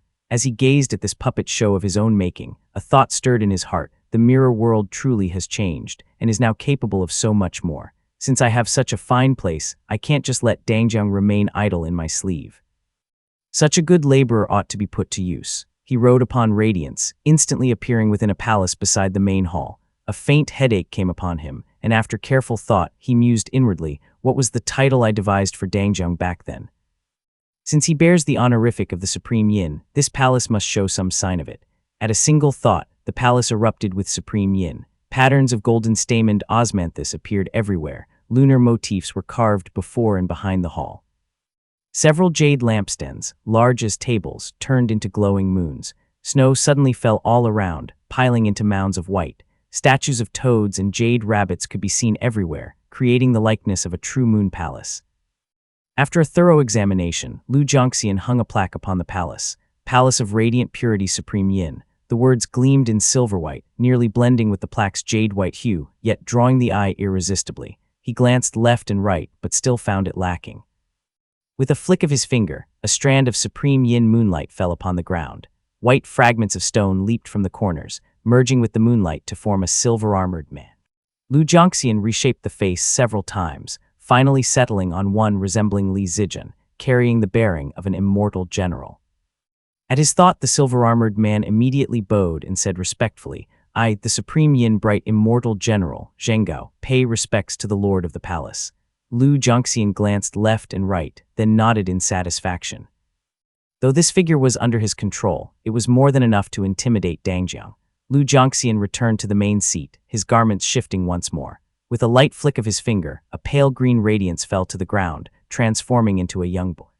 The boy was dressed in simple ancient attire, his eyes pale green, his sleeves embroidered with wave patterns. His round face looked only a little over 10 years old. Slightly dazed, he glanced around before realizing who sat above. Alarmed, he dropped to his knees. Dangjung greets the lord of the palace. Dangjung had gone from Anhui heaven to this place in just the blink of an eye. He did not know how much time had passed, but seeing the decorations around him, there was no doubt this was an immortal palace. His heart eased that foolish child Buzi, shallow and ignorant, spouting nonsense about the immortal palace having collapsed long ago. Empty bluster, yet in private he insists. Now, when he met the lord of the palace, he knelt quicker than anyone. Though he was now calmer, unease lingered in his heart. From the lord of the palace's earlier words, his escape from the palace had been unintentional, yet Dangjung's mind was hazy, with no memory of it at all. Such ignorance itself could be counted as a crime. How could he not feel fear? Seated above, Lu Jiangxian still pondered what use this fellow might serve and spoke casually. This is not a place you should have come to. Since your escape was unintentional, remain in the palace for now. Dangjung breathed a sigh of relief. Before he could speak his gratitude, Lu Jiangxian had already vanished. He stood there in a daze, then timidly withdrew. As soon as he exited the hall, he saw a silver-armored man standing in the palace. The man had a dignified appearance, with cheeks so sharp that they seemed chiseled and silver pupils. He held a long spear as he stood within the palace, gazing down at him. Dangjung hurriedly bowed and said respectfully, "Greetings, immortal general. I'm the minor official Dangjung, a steward of Dangjung Creek's water mansion. I wonder, immortal general." The silver-armored man merely said, "Just a minor general of the palace, not worth mentioning, please." Dangjung quickly agreed, and glancing about the palace, his eyes fell upon the words Palace of Radiant Purity Supreme Yin. It was as if needles pricked his eyes, and he hurriedly turned away, thinking emotionally, so I can now count myself as one who has visited an immortal palace. Once I return below to preside over the water mansion, I'll have endless tales to boast of. Kai Buzi, just a petty little cultivator, how could he ever compare to me? Though Dangjung had many memories, Lu Jiangxian had woven them hazy and indistinct, leaving room for denial later. His only true memories were those years with Kai Buzi, and he could not help but compare himself against him in private. He was soon led to a remote corner of the vast and intricate palace complex. He passed streams of people along the way, and several immortal generals and officials bowed respectfully to the silver-armored cultivator. The shrewd Dangjung immediately understood that this man's status was far from ordinary. Of course, someone permitted to stand before the lord of the palace could hardly be an ordinary immortal general. His expression grew far more respectful. When they turned into a small side chamber, he found nothing strange about it. As a mere water official of the mortal realm, how could I hold any standing in the heavens? It is only because the lord of the palace brought me personally that I can reside here, thought Dangjung. The silver-armored man brought him into the room, his stern brows and eyes turning toward him as he said in a deep voice, "Fellow Taoist Dangjung, stay here for now. There are a few matters I must explain to you." Dangjung nodded repeatedly, and the silver-armored man said, "The immortal palace has now activated its restrictions. No one may enter or leave the various halls. If you feel restless, stroll within the palace grounds, but do not seek out idle chatter, and absolutely do not step beyond the palace." Lu Jiangxian was too lazy to fashion more immortal mansions, and merely wanted to keep this fellow confined here. Yet Dangjung, suddenly enlightened, nodded thoughtfully, as if he had understood something profound. The silver-armored man then pointed to the cabinet in the room and said coldly, "I will not have you stay here for free. This cabinet holds many methods, some ancient arts and some seized from crooked Daos. Immortal official Li has gone down to the mortal realm, so you will temporarily fill his post. Recompile and expand these arts properly. Each year someone will come to collect them. Your subordinate obeys." Dangjung slipped into the role quickly, his mind already racing, his heart surging with excitement. If I can render good service, perhaps I might even be transferred to a heavenly post. Seeing his enthusiasm, the silver-armored man finally allowed a faint smile to ghost across his face. Just as he was about to close the door and leave, Dangjung hurriedly called out respectfully and asked, "May I ask the honored name of the immortal general?" Zhenggao said in a loud, clear voice, "Zhenggao, holder of the post of Supreme Yin Bright Immortal General." Dangjung was shaken by this string of titles, and his gaze toward him grew even more reverent. He escorted him out, and along the way they passed several immortal officials who ignored Dangjung entirely, greeting only Zhengao. Dangjung knew his own status was low and did not mind. He hurried back to his quarters, cheerfully looking around. He touched this and that, feeling that everything from the heavens was wonderful. "Oh, these supreme yin patterns are authentic indeed," muttered Dangjung. At last, he came to the small cabinet. First he admired its noble carvings, then cautiously opened it, only to hear a great crash as a flood of jade slips tumbled out, clattering across the floor until they nearly covered it completely. Dangjung stood frozen on the spot, staring at the cabinet not much larger than his own body. Inwardly he could not help but curse inwardly, damn this many. What the hell was that immortal official Li doing? He must have failed to finish his work and fled to be reborn in the mortal world. Fine, fine, heaven curse it, what an unbelievably lazy immortal official. He picked up one of the jade slips from the ground and began to read. Its length alone could fill 3 whole chests of books. His expression instantly soured as he thought, immortal official Li must have been shirking for decades. Even a mule isn't worked like this. Chapter 1033, Grand Assembly of the Purple Mansion.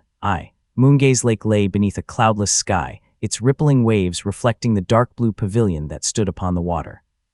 A long causeway stretched to the island at the heart of the lake, where several stone lotus lanterns glimmered with shifting light. The pavilion had 8 corners, each painted with a rune in cinnabar, and it faced west toward Mount Ziping. A jade plaque inscribed with large characters hung above Vermilion Bud Pavilion. A woman in a light red silk gown was seated within, silver ornaments gleaming at her neck as she leafed through an ancient book. She was none other than Li Qiuwen. Vermilion Bud Pavilion was Li Qiuwen's place of cultivation. She practiced the whole pill Tao, where progress was not determined by the abundance of spiritual energy, but by observing the transformations of matter itself. Thus, Li Xiaowei had searched the lake for the site most suited to changes and built Vermilion Bud Pavilion for her. In truth, the lake had little to do with the whole pill Tao. The pavilion's location had once been chosen as the site of a formation where white lightning had been summoned to dispel the great forbidden formation over the island. Thus, it could only just barely be considered a place of transformation. Originally, Mount Wu would have been the most suitable site, since it had once been the cultivation ground of Duanmu Qiu, the supreme shaman. Unfortunately, Li Ziming had attained his divine ability there, transforming the entire mountain into a treasured land of bright yang, rendering it no longer the same. The family still needs to rename Mount Wu, but I wonder how they will decide it, thought Li Qiuwen. The attainment of the Purple Mansion realm was a joyous occasion, yet Li Qiuwen's face carried a trace of worry. All the matters of the family were well in hand, but her personal affairs remained unsettled. Her father Li Beichu now lived happily on the island, spending his days with hunting dogs and fighting birds. But her elder brothers managed the shipping business, ferrying goods between the 2 shores. Her brothers were skilled, and bolstered by her reputation, business naturally thrived. Yet their success obstructed another family's trade, and in their anger that rival accused them before the family chief, claiming they had exploited their influence for profit. That very night, her brothers had been summoned to Mount Qingdu. Li Qiuwen, well versed in family affairs, knew her brothers would not be in immediate danger.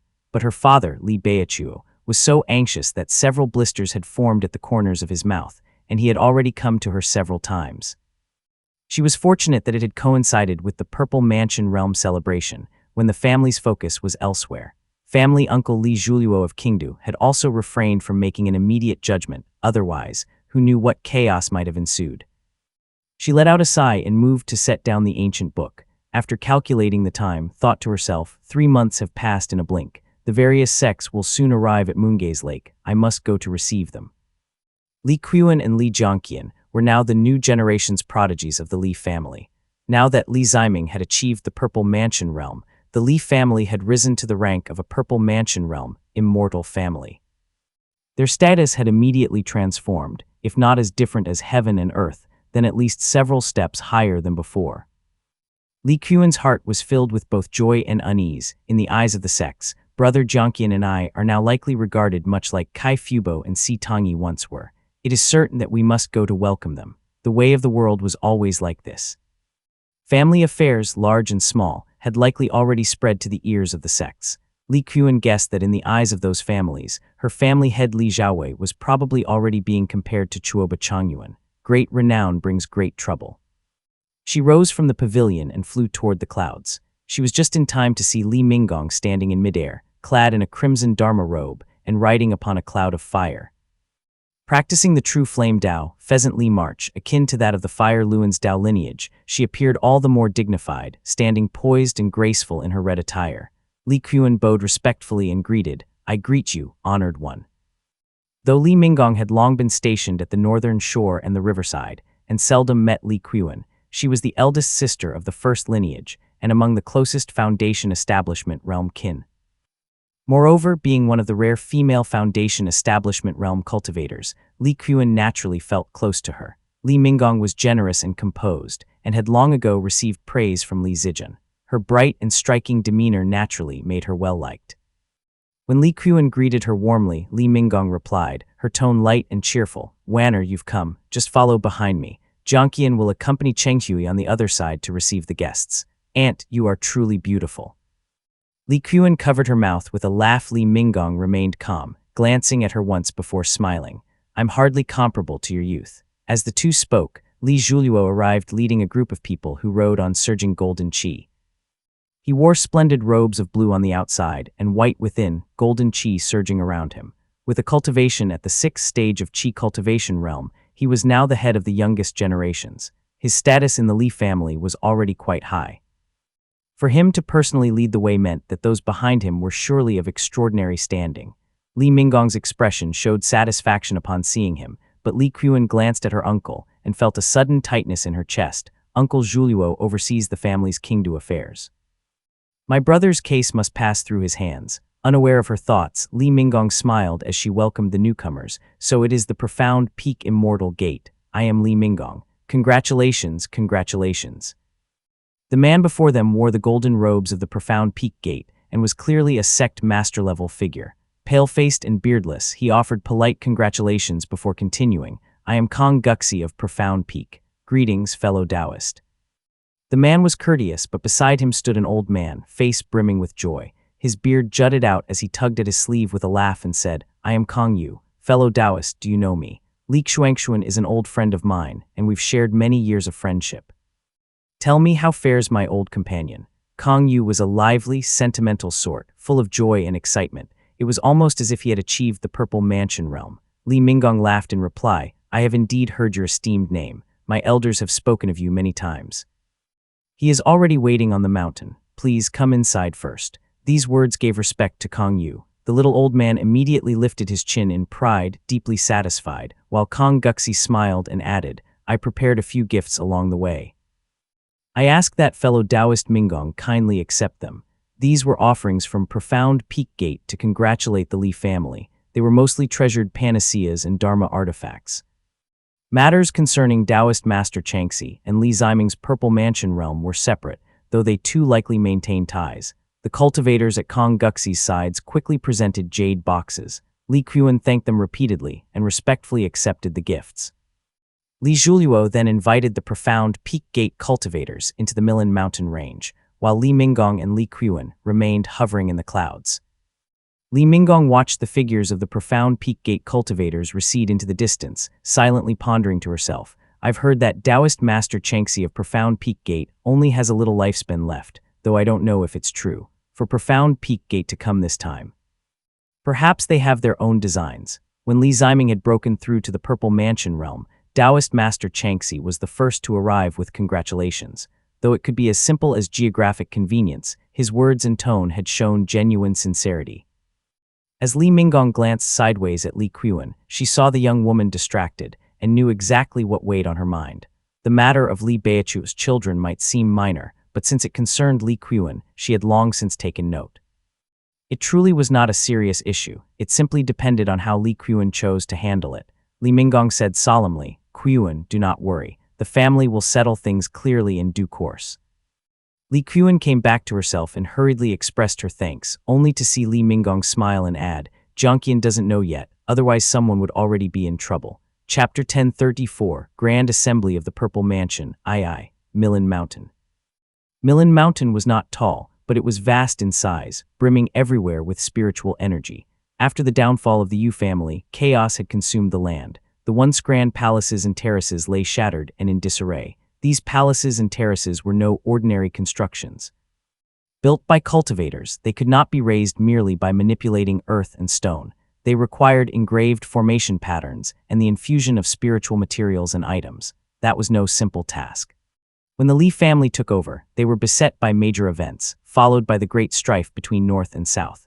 They did not have the strength to restore the many pavilions and halls, and only repaired the spirit fields and herbal courtyards, using them for gathering resources and cultivation. After the northern and southern conflict passed, the Li family enjoyed 10 years of rest and recovery.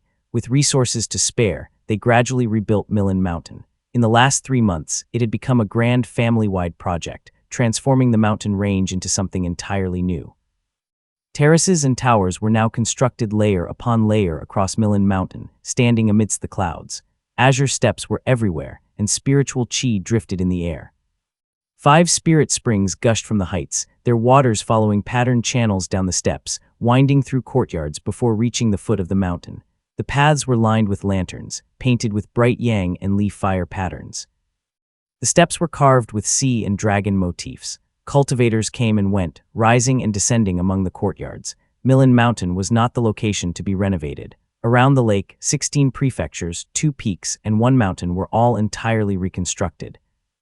6 grand gate towers had been erected along the lakeshore, modeled after the Radiant Origin Pass. These gate towers were built of white bricks, their corner towers adorned with intricate carvings. Each stood 38 meters tall, with 72 clearly defined ridges. Though similar in structure, their placement followed the terrain and direction, and they bore the names Xixiang, Xuanai, Tingyuan, Changxi, Chengqing, and Zhaowu. The Xixiang Gate, located at Lijiang Office on the southern shore, was the grandest, taller than the other 5. The Changxi Gate stood at the foot of Millen Mountain and was connected to the formations. All cultivators ascending or descending the mountain passed through it.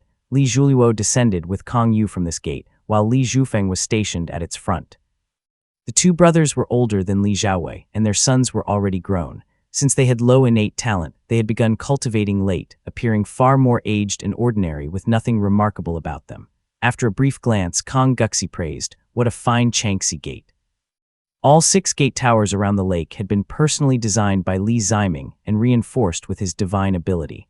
The patterns bore the essence of bright yang, layered with profound mysteries that made it difficult for one's gaze to part from them.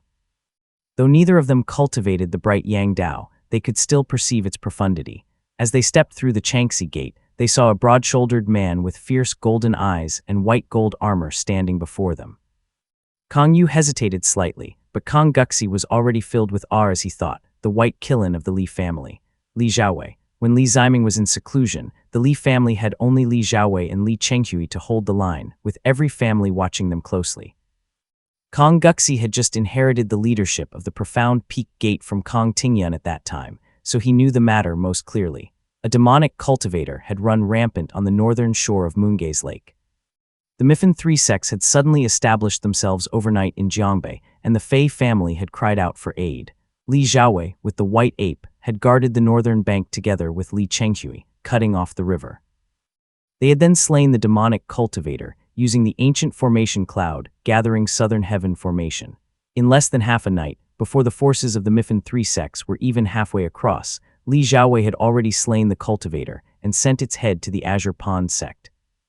Everyone knew that cultivator was certainly a man of the Miffin 3 sects, but since its head had been delivered to the Azure Pond sect, the 3 sects could do nothing but swallow their loss.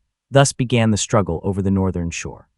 Over the next 10 years, Li Zhaowei had held the line from covert harassment to open disputes over spirit fields. He had Li Zizhai's full backing, who even returned in person several times. Even though the Miffin 3 sects had several times the number of Foundation Establishment Realm cultivators, they could only retreat and concede lake interests. They never could manage to shake the Li family's foundation. As Li Zhaowei's cultivation and spell arts grew, and Li Chenghui became proficient in the 6-fold profound thunder punishment tokens, Floating Cloud Cave gradually grew powerless against the Li family unless its cave master acted personally. In the end, Cave Master Fu Du himself struck, yet he still failed to capture Li Zhaowei. Thus the Li family set up the cloud-gathering Southern Heaven formation to guard the North Shore. Though it meant no harvests there, they had consolidated their strength, and Li Zhaowei no longer needed to guard the region constantly. Although Li Ziming had since broken through, and Floating Cloud Cave had perished on its own, Kong Guxi felt that Li Xiaowei's repeated efforts at stymieing them ensured that the cave had long ceased to be a true threat to the Li family. Now, upon meeting Li Xiaowei, he only felt that those golden eyes carried a strange light. His bearing was imposing, and he would not be easy to contend with, but there was nothing more unusual than that. He clasped his fists respectfully and said, "I greet the family head."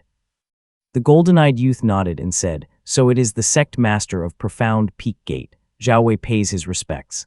Kong Guxi's cultivation was not high, and the few earth virtue techniques of his sect were not meant for combat.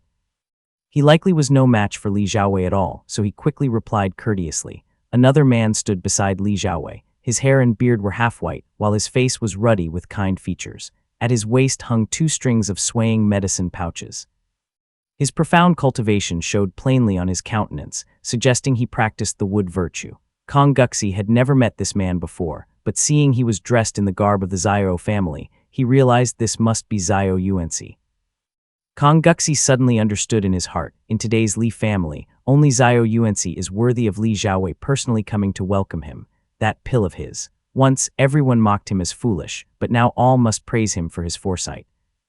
Xiao Yuanci had known of this matter for over 3 months already, yet at the time it had left him so stunned he could not react. Even now, his heart was full of joy. The old man looked like he had swallowed a treasured panacea. His complexion was rosy with health while his eyes shone bright.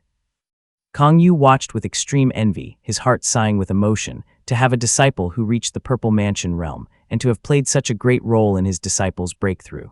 This senior, for the rest of his life, he need not worry anymore.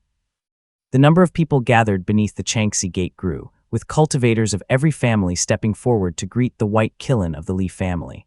Though Li Xiaowei was incomparably strong, his tone remained polite as he responded to each in turn, rarely showing aloofness. Just as Kong Guxi was about to ascend the mountain, a brilliant heavenly light descended from the skies, landing upon the steps and transforming into a man in golden-white Taoist robes. His features were upright and ordinary, save for his pale golden eyes and the blazing point of heavenly light shining at the center of his brows. There was no doubt this man was Li Ziming. Kong Guxi did not dare to look long, his gaze quickly leapt away. A middle-aged figure with plain features stood behind the man. There was a jade pendant at his chest, and he was clad in a brown robe patterned with mountains. Kong Guxi's pupils shrank and he dropped to his knees with a heavy thud as he cried out, "I greet the ancestor. I greet the Taoist master." The cultivators of Profound Peak Gate froze for a heartbeat, then hastily followed his example. They all dropped to their knees, kowtowing in unison. Kong Yu and the others were now high-ranking figures of Profound Peak Gate, so how could they not recognize that the man beside Li Ziming was their own ancestor, Taoist Master Changxi? Even those who had never seen him before had long studied his portrait hanging in their gate and quickly realized the truth. When Profound Peak Gate knelt in unison, the other cultivators were momentarily stunned, but soon most bowed as well. Even the direct disciples of the Purple Mansion realm cultivators folded their hands and lowered their heads, all greeting in unison, "We greet Taoist Master Zheajing." Xiao Yuanci suddenly lifted his head, meeting Li Ziming's face. A smile spread across the old man's features. Surrounded by the chorus of respectful greetings, Li Ziming inclined his body in a slight bow and softly said, "I greet my master." Chapter 1035, Grand Assembly of the Purple Mansion, III. Xiao Yuanci hesitated for a moment. The old man was not one to flaunt himself, yet he lifted his brows and looked up at Li Ziming, who, though not greatly changed in form, seemed entirely different in essence. Minger, the face before him was upright and proper. His brows were slightly long, and the pale golden eyes softened as his lips curved into a restrained smile. Taoist Master Zheajing, Li Ziming, the constant gloom between his brows, that clenched teeth bitterness, had vanished completely. In its place shone a trace of heavenly light, glimmering at the center of his brow. The flicker of unease in his eyes was gone as well. Now Li Ziming's gaze carried a gentle smile, with no trace of gloom or the grim resolve of one about to die in vain. With those shadows erased, his entire face came alive. He was no longer the Li family's desperate, last gamble, but truly Taoist Master Zheajing, Li Ziming. Tears welled faintly in Xiao Yuanci's eyes. But before the gaze of all, he could only sigh and say, "Taoist Master Zheajing's fortune is profound indeed. This old man merely basks in its glow." Li Ziming helped him up with a smile. Changxi, standing nearby, spoke in a warm and amiable tone, envy stirring in his heart, while Li Ziming respectfully said, "Master, please." Everyone in the 3 sects and 7 gates knew of Zhao Yuanxi's pill. After being chastised by Zhao Shooting, he had returned, dejected and broken, from the Northern Sea. For over a decade of Li Ziming's seclusion, Zhao Yuanxi had been nothing more than a laughingstock or idle gossip among the orthodox immortal families. Li Ziming had heard fragments of that mockery. His personal arrival to welcome him was to let all the family see and to vent his master's long-suffered indignation. That was the first reason. The second was that Zhao Shooting had also come to Moongaze Lake in person. Taoist Master Shooting rarely acted in person and had instead sent Zhao Yuanxi from the mountains. Li Ziming naturally seized this chance to show all the families that the bond between the Zhao and Li remained as steadfast as ever. Though the matter seemed small, it was of great benefit to the Li family. Li Ziming simply escorted Zhao Yuanxi into the mountains, settled him in the courtyard, and then returned toward the island, only to hear in Siwei report that Zhao Shooting had already left a congratulatory gift and departed alone. Li Ziming nodded in acknowledgement, while Changxi quietly lowered his gaze at the side and thought, so Zhao Shooting refuses to see me. Though only newly advanced to the Purple Mansion realm, and not yet as calculating as the seasoned Purple Mansion realm cultivators, Li Ziming could still perceive the meaning. A chill of apprehension stirred in his heart. Changxi, this truly is a mess. But since his family was on good terms with Profound Peak Gate, and Changxi had come to offer congratulations, so while Zhao Shooting could afford not to appear, Li Ziming could not retreat. He sat with him among the mountain paths filled with blooming gardenias. Changxi smiled and said, "What a splendid place of bright yang. I wonder what name Taoist Master Zheijing intends to bestow upon it."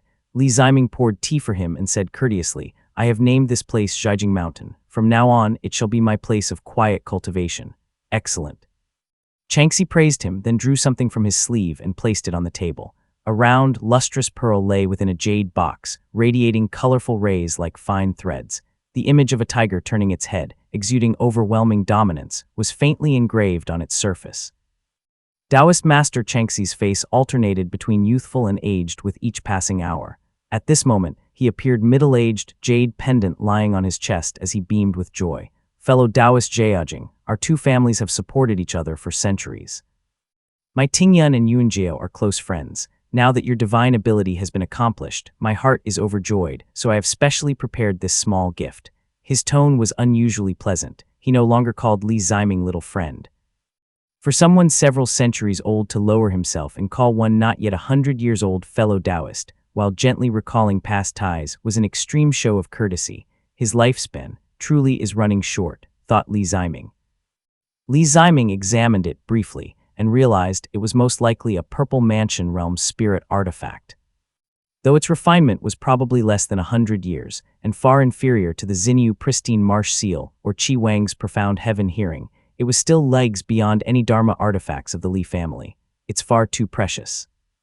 Li Ziming was not ignorant of the weight carried by Purple Mansion realm gatherings, but Purple Mansion realm cultivators were all misers. Spirit items for Foundation Establishment realm were casually given, yet Purple Mansion realm treasures were never even considered. Such gatherings were more about showing face and goodwill than true generosity. As for congratulatory gifts, one should never expect Purple Mansion realm spirit artifacts or spirit items. At best, one might receive a 4th-grade spell art. More often, it would be some ancient rarity or an obscure but respectable manual. For Changxi to present a Purple Mansion realm spirit artifact so openly meant only one thing. He was laying down a clear debt of favor and seeking to secure future backing for Profound Peak Gate. After Li Ziming's brief glance, Changxi indeed smiled and said, "This Dharma artifact is called the Mountain Charging Sea Pacing Tiger. It is a mid-grade Gen Earth spirit artifact, not one refined by my own divine ability, but obtained from outside. It cannot compare to spirit treasures, but it is still a useful weapon." Li Ziming pondered for a moment and asked, "Refined by a divine ability?" Changxi chuckled, explaining in an aged voice, "Spirit artifacts generally fall into 3 categories. The first is to take an excellent Dharma artifact spirit embryo, infuse it into one's divine ability, and refine it with that divine ability. After 100 years of refinement, it becomes a spirit artifact that's perfectly suited to its wielder." Li Ziming's eyes lit up with delight as he asked, "So it's that simple. Then why are there so few spirit artifacts in Jiangnan?" Changxi stroked his beard and said, "First, spirit embryos are hard to refine. those artifacts born of one's divine ability can only match their master's own strength. They must also be constantly nurtured, which consumes much of one's spirit. If separated from their wielder for long, they revert to their original form. It sounds simple, but it is very hard to pass down. Li Ziming immediately thought of Taoist Master Tiank at Moongase Lake's western shore, where Taoist he had been refining the Nine Gates Temple spirit embryo. That spirit embryo alone had taken over 100 years. Truly, it was not an easy matter. He nodded and Changxi continued, the second type is more common. Artifacts like this mountain-charging sea-pacing tiger are forged by Purple Mansion Realm artifact smiths. Their quality varies, and some are even inferior to spirit embryos, while the finest can rival spirit treasures. They are further divided into upper, middle, and lower grades. Mid-grade ones are comparable to those refined through a divine ability and can serve as heirlooms without being bound to a metallic essence. As for spirit treasures. As Changxi spoke of this matter, a trace of self-mockery appeared on his face. He shook his head and said, in truth, they are simply ancient spirit artifacts from before the ancient cataclysm, like the Xinyu pristine marsh seal. In the past, they were merely spirit artifacts, but now they are exalted as spirit treasures, ranked above all spirit artifacts. Quite the irony. Hearing this, Li Ziming understood much and held the Xinyu pristine marsh seal in even higher regard. Secretly, he pondered, no wonder Yuan Su could suppress everyone with a single divine ability. It was partly due to his own strength, and partly because the Xinyu pristine marsh seal is no simple thing. Changxi glanced at him, hesitated for a long while, and as if to win more favor he spoke with a smile, I once heard of something. Long ago there was another method of artifact refinement. Though it no longer works today, it counts as a curiosity worth sharing. Please, Elder, do tell. Exclaimed Li Ziming as he was eager to hear more about it. Chapter 1036, Grand Assembly of the Purple Mansion, IV. Changxi stroked his beard and began narrating slowly. It is said that 1,000 years ago, in the era of the Immortal Foundation, there was a method of refining artifacts through the collective thoughts of the people. Ancient cultivators, living in peace, used their divine abilities to link with the common folk and draw upon the will of all beings. They then used this to temper Dharma artifacts and grant them spirit. This was called the refining of radiance method. Many ancient spirit artifacts we have today still show traces of this. Even some extremely high-grade Dharma relics also once bore this quality. Li Ziming's heart thundered violently, and an uncontrollable thought surged up in the very next instant, Talisman Chi. Is this not exactly like my clan's immortal mirror, a Dharma relic of the highest grade? For a moment his mind was utterly blank, then a torrent of tangled thoughts flashed by. No wonder I cannot see through the talisman seeds even with my divine ability. No wonder mortals can cultivate through it, and no wonder it produces talisman chi of wondrous properties. It truly is an immortal artifact. Moreover, how majestic is the supreme yin profound light. Now that I have broken through to the Purple Mansion realm, its power is even harder to fathom.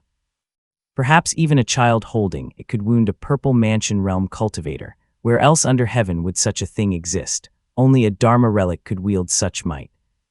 In the next moment he forcibly cast all such thoughts from his mind, striving to maintain clarity, while his lips did not pause as he asked, then why is it no longer possible today? Was the method lost? Changxi, shrewd as he was, immediately sensed Li Ziming's emotional fluctuation. Yet no matter how he speculated, he would never imagine that the Li family truly possessed such a thing. He merely thought Li Ziming was struck with awe, and so the old man sighed. It is no longer possible today, but it was not lost. In my younger years, I was deeply intrigued and searched everywhere, combing through many ancient texts. Only then did I gather some fragments of knowledge. A trace of confusion appeared on the old man's face as he furrowed his brows and said, "It is said that this method was taken away. Some say it was stolen, some say it was seized, and others say it was rightfully claimed, but all accounts point to a single name. Li Ziming almost did not dare to listen, fearing that the old man might utter some earth-shaking name in the next instant. But Changxi had already spoken. Suxikong, thought Li Ziming. The name was all too familiar. Li Ziming recalled at once that years ago, when Yu Mujian returned from the north and fought 2 opponents alone, he had mentioned this revered name. Many of the master monks slain by Li Xuanfeng had also spoken of it. Li Ziming murmured, "My Ikaria taught me the Suxikong spell art, the Shijiali spell art. Suxikong is the revered one." Changxi nodded in agreement and praised, "Indeed, the loss of this method is most likely related to him." After his enlightenment, artifacts of this kind lost 80% of their power. In the following centuries, their might dwindled year by year until their abilities all but vanished. After more than 400 years, most spirit artifacts created through the refining of radiance had lost all power. Only a few, close to the level of Dharma relics and tied strongly to fruition attainments, could barely endure, but were still far weaker than before. Later generations could no longer use this method at all. The two fell into silence. Li Ziming immediately recalled scenes from the north, and many guesses stirred in his heart. Judging by Changxi's expression, he too had formed his own conclusions, though he would not speak them aloud. When the topic came to an end, the old Taoist master smiled and pushed the jade box toward him. Li Ziming lowered his gaze to the glittering Dharma artifact within and hesitated. Should I accept or should I not? Mist drifted through the mountain courtyard. Jade stools and long tables had already been set out before Li Ziming could take his seat at the head, and more figures were gathering. Li Jianqian sat at the upper left, lightly raising a jade cup. At his side was a cultivator in fluttering blue robes, bearing an otherworldly demeanor and calm expression. He was at the Foundation Establishment realm, and the very master of Azure Pond Peak, Si Tongyi. Si Tongyi was about the same age as Li Xiaowei. However, now that Li Ziming had attained the Purple Mansion realm overnight, he did not dare address Li Zijai as fellow Taoist. Yet he was not one to mind lowering himself, so he quickly drew close to Li Jianqian and seated himself at his side. Now he pointed at the cultivators seated below and amiably introduced them. That is Cheng Jinju of the Sword Gate, a friend of your Changshan Peak master, also a famed sword cultivator of the Sword Gate. Li Jianqian followed his gaze and indeed saw a man seated calmly with a sword on his back. The space around him was empty, clearly showing that few wished to sit beside him. Thank you for the reminder, uncle, Li Jianqian replied warmly with a smile. Si Tongyi did not dwell further on Cheng Jinju, but went on to introduce others one by one. Jianqian let his gaze wander about the hall, but his thoughts lingered on the few Taoist masters seated above among the clouds. On the western cloud seat sat a broad-shouldered, thick-browed man, clad in a Taoist robe embroidered with flame patterns. His breath exhaled like invisible fire, warping the surrounding spiritual energy. This was Taoist Master Tianque of the Golden Feather Sect. Taoist Master Tianyuan of the Golden Feather Sect had little lifespan remaining. Taoist Master Tianhuo was in seclusion, and Taoist Master Qiushui had already appeared in the world. But with the fall of Zaipai, Taoist Master Qiushui had become one of the foremost Purple Mansion realm cultivators in Yue State, so her rank was far too high to attend. Thus, it was Taoist Master Tianque, stationed in Wu State, who came instead. The Azure Pond Sect, of course, had sent Taoist Master Yuanziu. The old man had his customary stern expression, and Li Jianqian did not glance at him, merely tallying inwardly of the three sects. The Golden Feather Sect and the Azure Pond Sect are here, but the Yue Cultivating Sect has not come. The two sects had their own considerations, but their presence was giving proper face. The Yue Cultivating Sect had long kept its gates closed, so their absence was not surprising. What concerned Li Jianqian more were the 7 gates. No word from the Snowjai Gate. But that gate has not entered the world for centuries. The Sword Gate, the Chen family, and Ziyuqui did not send their Purple Mansion realm cultivators, only their direct disciples. That can only be called proper but unremarkable, thought Li Jianqian. The Wanyu Sword Gate and the Great Ziyuqui Temple held no firm stance, so their gestures were acceptable. Moreover, Cheng Jinju's status was not low. As for the remaining gates, each had made their own show. Li Jianqian continued pondering. Profound Peak Gate's display was the grandest, followed by the Xiao family, with Xiao shooting himself coming in person. Yet it was said that this Taoist master only revealed himself briefly before leaving, and was only seen by a handful of people.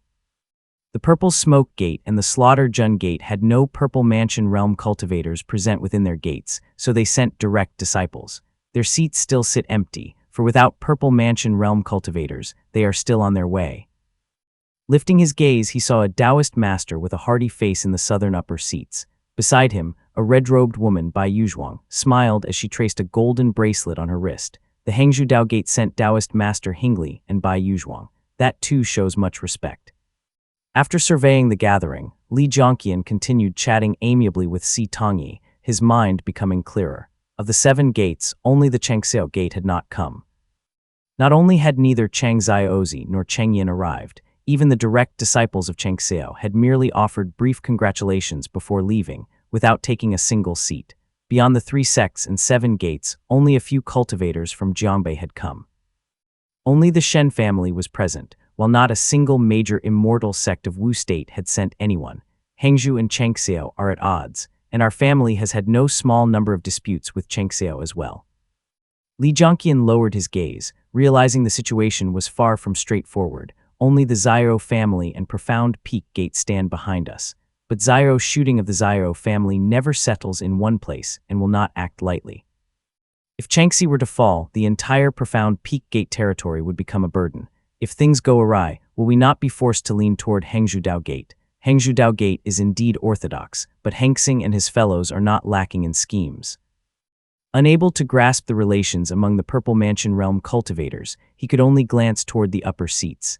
His own father, Li Xiaowei, sat at the foremost place of honor, beside Kong Guxi of the Profound Peak Gate Kong family.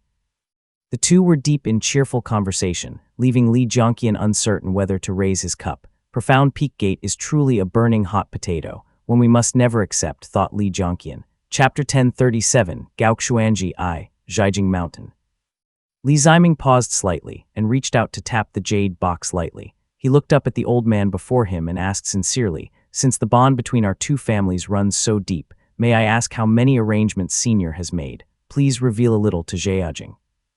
Of course, Li Ziming did not believe that Changxi had come begging at the last moment. His lifespan is nearly spent. He must have arranged his affairs decades ago, and would surely have something to rely on by now. There was certainly no place for me, Li Ziming, in his original plans. Since Profound Peak Gate now wanted the Li family's aid, Li Ziming could not ignore the ties of their forebears, but matters had to be clarified. At these words, Changxi straightened, his expression solemn, and let out a sigh. "For you to understand, my Profound Peak Gate. Ever since we migrated from Jiangbei, we have neither been of the Green Pine Dao lineage nor affiliated with any immortal mansion. Thus we have long suffered discrimination in Jiangnan for these past centuries. We have survived on nothing but this old face of mine, and truth be told, there are not many we can truly call upon for aid.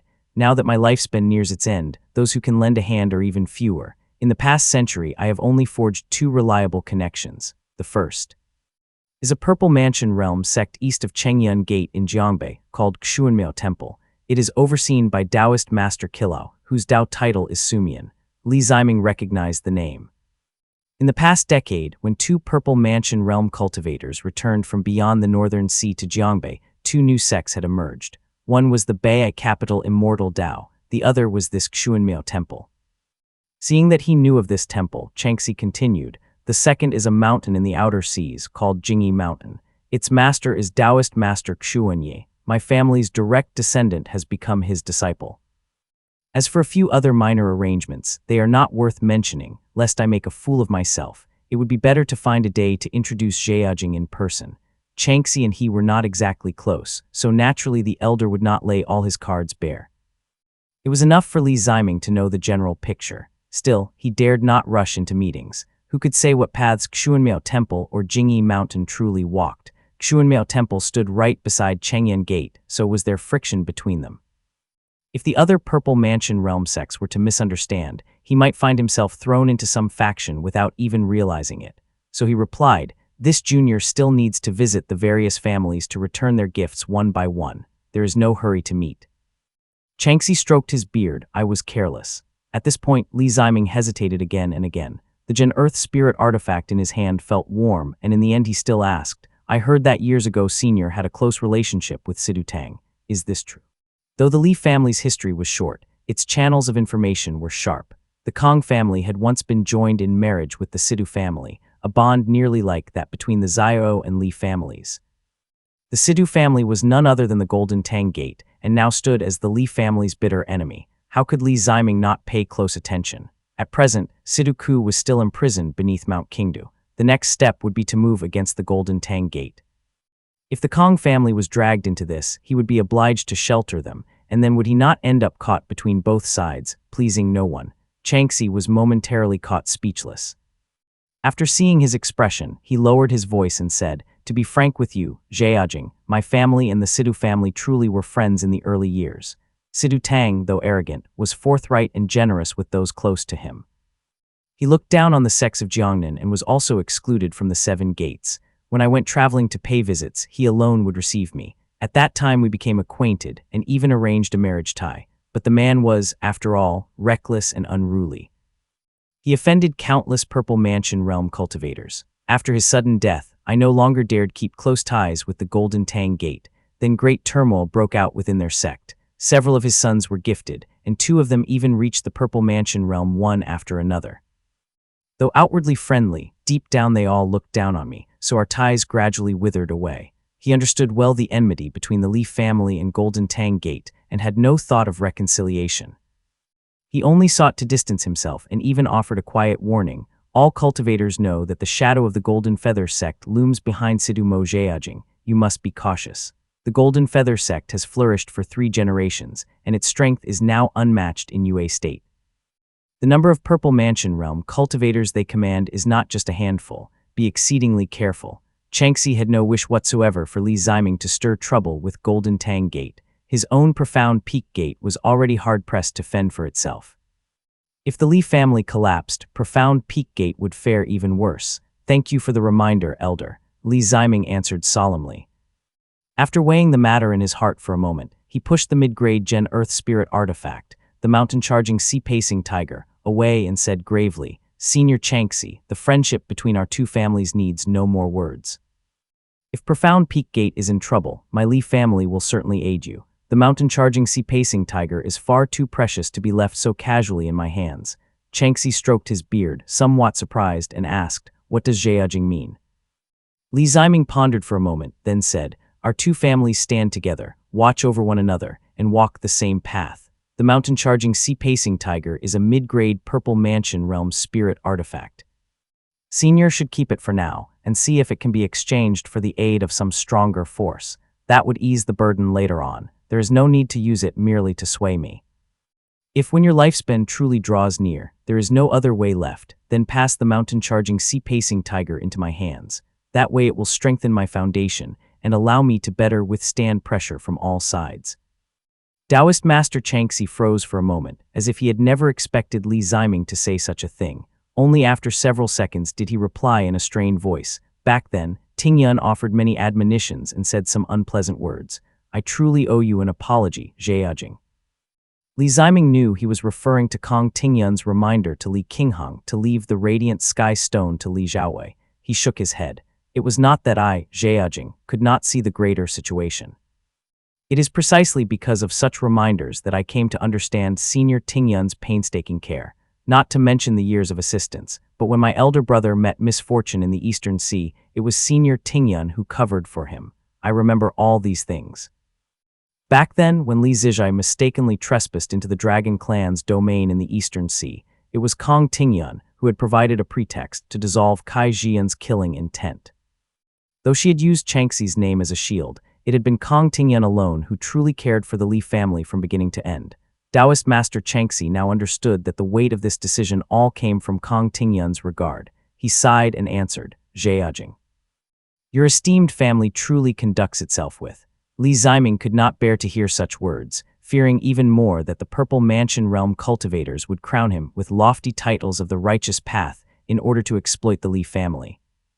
He quickly cut him off with a smile and said, It is only because Senior has made such painstaking preparations and secured so many contingencies that my Li family dares to lend its aid. If the situation were to collapse so badly as to threaten our very foundation with imminent ruin, I would never dare agree. Changxi nodded silently. If not for his long-standing reputation, how could he have dared to take out a spirit artifact? Had it been any Purple Mansion realm cultivator from the Eastern Sea, they would surely have smiled and agreed readily. They would have pocketed the artifact, then walked away without a second thought once Changxi was dead. Changxi's expression grew increasingly solemn. He flicked his sleeve and a dusky yellow radiance spilled from the cuff, enveloping his side. At this moment his tone reverted to its earliest form. He no longer flattered him as a fellow Taoist, but instead spoke in a hushed voice, Ziming, my little friend, to speak frankly. My sect still has 3 foundation establishment realm cultivators at the very peak, all in seclusion. 3. Li Ziming was startled. Changxi's features had already shifted into a frail, aged visage. His hair was snow-white as he muttered, The first is my great-grandson, Kong Heiying. I hid him within the sect from childhood to cultivate in secret, long before Tingyun. he obtained a Purple Mansion Realm spirit item, the Wandering Past Treasure Soil, for his retreat. Though not a perfect match for the Fool's Mountain chase, it suits him far better than most. He has been in seclusion for over 40 years, far too long, or else he should have emerged before my lifespan ran dry. The second is Fu En, our guest cultivator. There were rumors he perished overseas years ago, but in truth he has been cultivating in secret. It has been more than 20 years now. His chances of breaking through are slim, but he makes the attempt nonetheless. The third is Tingyun. She has been in seclusion for 15 or 16 years. Her innate ability is not high, and she was never meant for more than a quiet life. Though her temperament is good, her grasp of the Tao is shallow, making her the least likely among them. Yet unexpectedly, she encountered a fortuitous chance within a grotto heaven, and her odds of success are now somewhat higher than Fu En's. Chapter 1038, Gaoxuanji II. It was said the cunning rabbit had 3 burrows. Clearly, Changxi had made many careful preparations. Now, thinking it over, Li Ziming realized why Profound Peak Gate Sect had so few late-stage Foundation Establishment Realm cultivators left. It was all because Changxi had been urging them into breakthroughs year after year. After a moment's thought, Li Ziming felt a weight lift from his heart. If Kang Heiying could succeed, then the Li family's timely support would be flawless. A sudden realization made him chuckle inwardly. What an old fox. He likely did not reveal this out of gratitude but calculation. Even if I had refused, he would still have told me of Kang Heiying, to stir my heart. He answered with a solemn expression while Changxi offered his thanks again and again. Suddenly, Li Ziming's ears twitched and he said apologetically, "Senior, the various families have already arrived at Millen Mountain. It would not be proper to keep them waiting." The two rose on the wind, conversing in detail as they made their way toward Millen Mountain. Purple Smoke Immortal Gate. Kang Yuzi has arrived. Li Jianqian's gaze wandered across the seats. Beside him, Si Tongyi had already raised his head. They saw a woman in a yellow feathered robe descend into the gathering, but before they could look closely, another name was called. Slaughter Jun Immortal Gate. Gaoxuanji has arrived. Si Tongyi's eyes narrowed slightly at this Dao title. The crowd jolted as they all lifted their heads to look. There, amid drifting white snow and frost condensed in the high sky, a young man appeared in the seat of the Slaughter Jun Gate. The youth wore a dark blue pleated robe embroidered with frost motifs. He had draped a heavy brocade cloak over it. The tassel of a sword peeked out from within the cloak. A ring of fine, snow-white fur around his collar framed the clean line of his jaw. His lips were pressed faintly together, and his skin somewhat pale. It was only accented by his sharp brows. Compared with the Li family, his eyes were tinged with a grayer hue. They flickered with a strange, almost demonic allure, but it was quickly masked beneath a smile. Li Xiaowei sipped his tea, his golden pupils shifting slightly. The entire courtyard bustled with lively chatter, as though everyone was absorbed in conversation, yet every gaze lingered on Gaoxuanji. They had never seen this man before. Did the Slaughter Jun Gate's direct lineage have such a figure? He even seemed to be a sword cultivator. Gaoxuanji took his seat. He was the sole representative of the Slaughter Jun Gate, with dozens of spots left empty around him. Sitting alone in the center, he stood out among the many sects and gates, but he paid it no mind. He rubbed the jade cup in his hand, as if savoring its texture, his gaze lifting to meet that of Li Xiaowei from afar. Both seemed like young men, one with golden eyes, solemn in platinum armor and imposing in presence, the other with gray eyes and skin like snow, dressed in plain fur robes, cold and calm as winter. Their gazes locked for an instant across the air. Li Xiaowei tightened his grip on the jade cup. Since the other was of the Slaughter Jun Gate's direct lineage, he offered a rare smile. Gaoxuanji smiled as well, his eyes carrying a look of approval. Taoist Master Zheajing has arrived. Now that the 3 sects and 7 gates were now all present, Li Ziming finally appeared. The Purple Mansion Realm cultivators all raised their cups in salute. The direct lineages bowed low, while the rogue cultivators in the lowest seats prostrated in unison, creating a dark sea of heads. Congratulations to the Taoist master on achieving divine ability. The shout shook the skies, scattering the floating clouds. Auspicious colors surged and faded above. Li Ziming returned their courtesy with gratitude, and the spirit banquet began as music swelled through the courtyard. Changxi had already returned to the Profound Peak Gate seats. Li Ziming cast a quick glance as Tiank of the Golden Feather sect, hot-tempered as ever, stepped forward with the female cultivator Zhang Duanyan at his side, presenting a blue stone box. The Golden Feather sect now reigned supreme over Yue State. Li Ziming rose to greet them with the courtesy of a junior, while Zhang Duanyan bowed respectfully and said, "Golden Feather sect presents the 6-cornered scarlet flame lamp. in congratulations to the Taoist master. The scarlet flame lamp was surely within the stone box she held.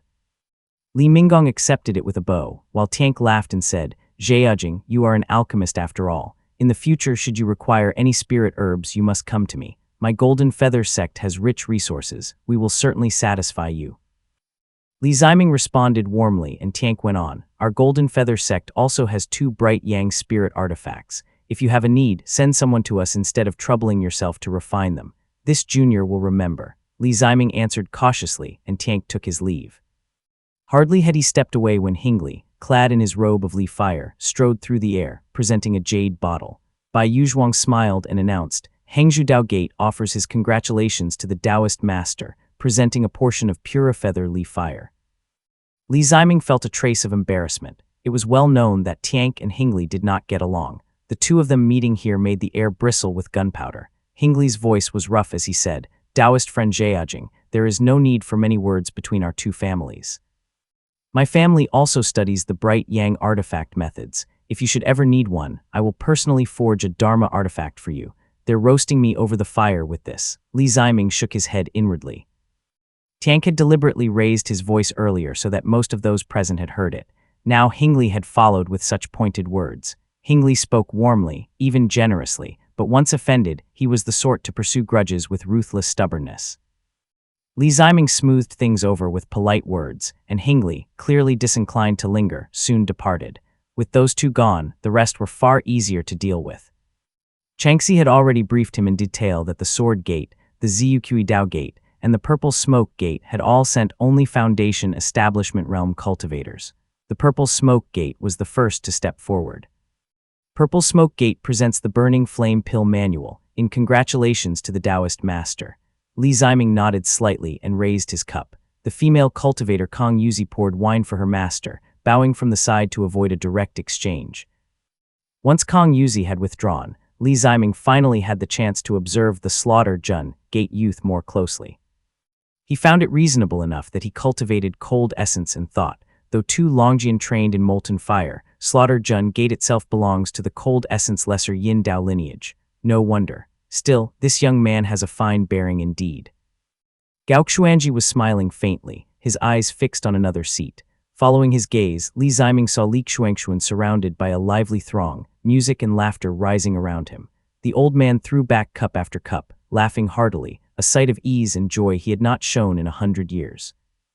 Li Ziming could not help but smile. He stepped forward, his figure manifesting in the empty seat. Gao Xuanji hurriedly rose, cupping his hands in salute, eyes glimmering with some unspoken meaning. His voice was respectful and tinged with a smile as he said, "Greetings to Taoist Master Zheajing."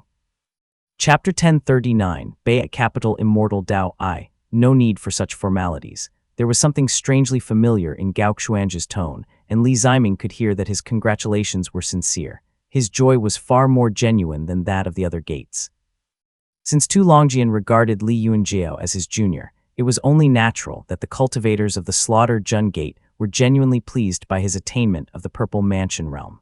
Gao Xuanji picked up a jade box from the table, and Li Minggong hurried forward to receive it. With a respectful bow, Gao Xuanji said, "My family's Taoist master has prepared this method, the art of Miao Tai transformation, as a congratulatory gift for fellow Taoist." The spell did not sound especially miraculous. But the thought behind a congratulatory gift mattered more than the actual value.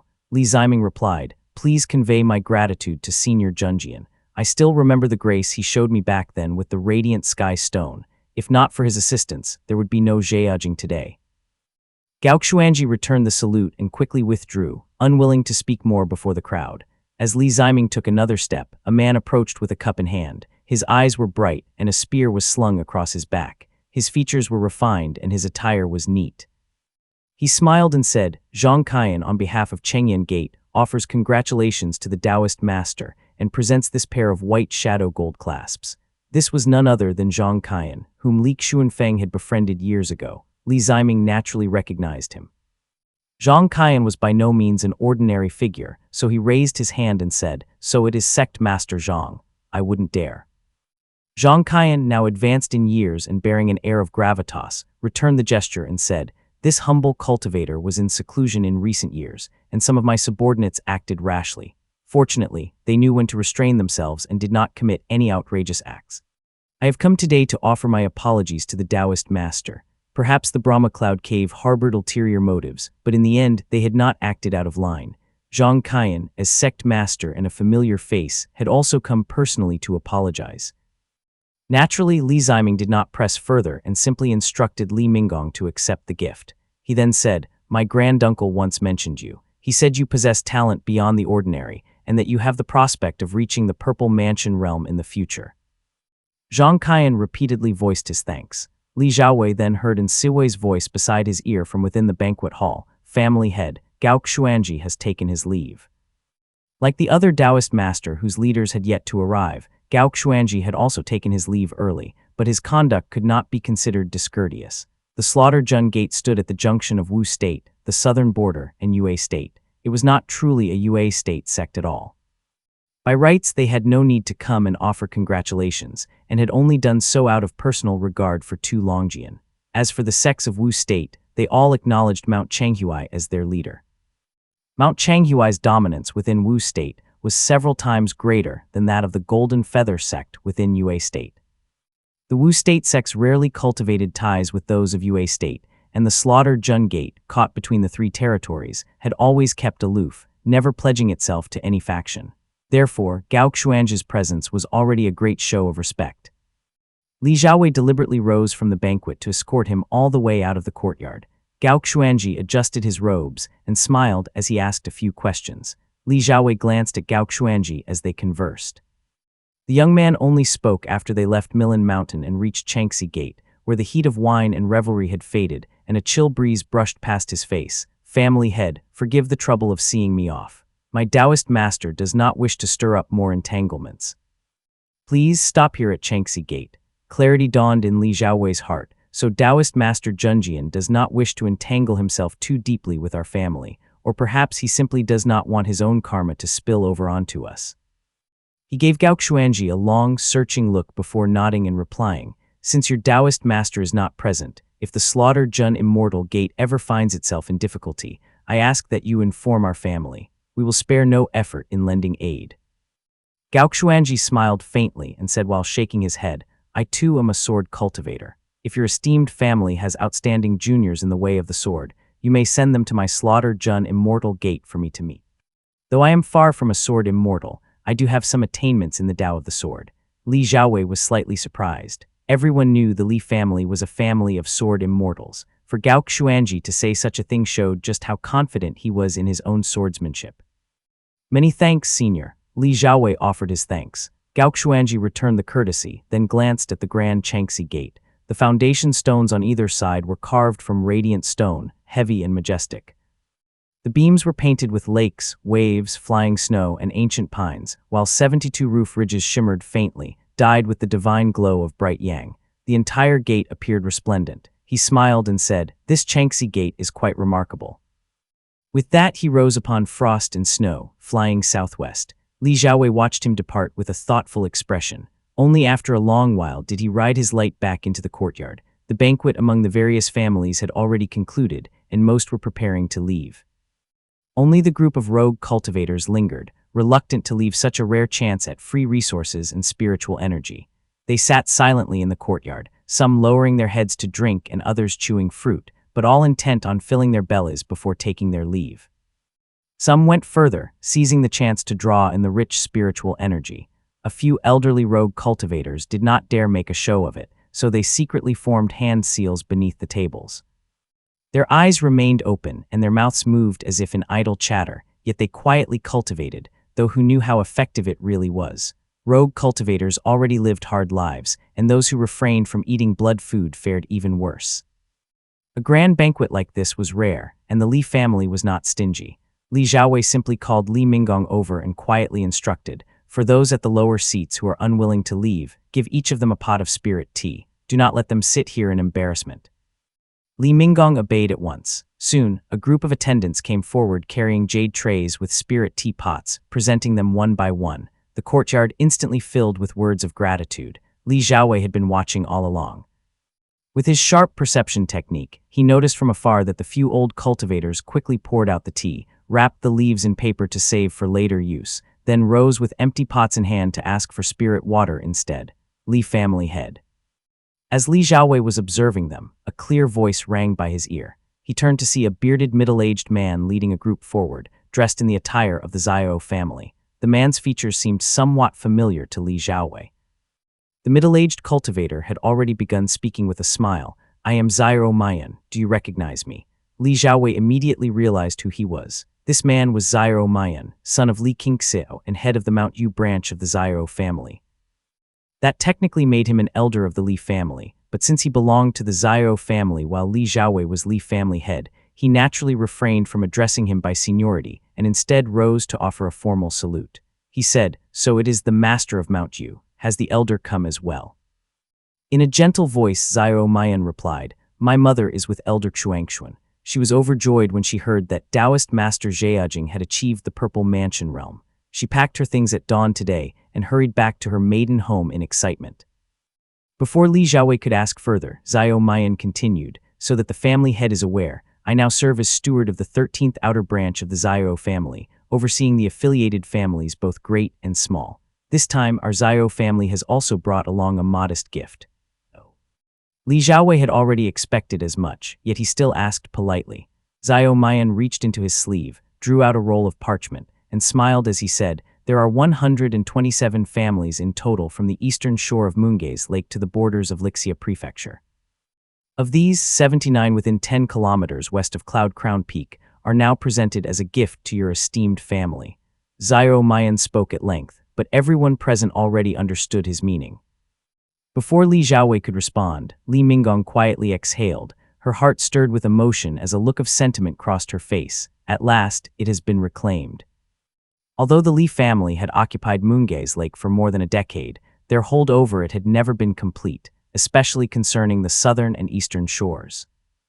The southern shore was densely forested, particularly around Mount Yue, and extended into Mount Dali where no cultivation was possible. But since the Li family had ties with the local demon dens, the land yielded abundant spirit items.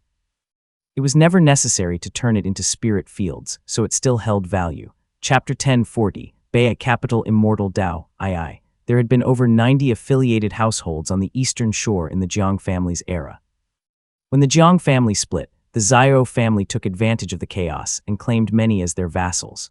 By the time the Yu family controlled the east, there were only 39 families outside of Milan Prefecture, while anything farther east was nearly all absorbed into Lixia Prefecture. Since then, neither the Yu family nor the Li family had ever regained authority over those 79 families.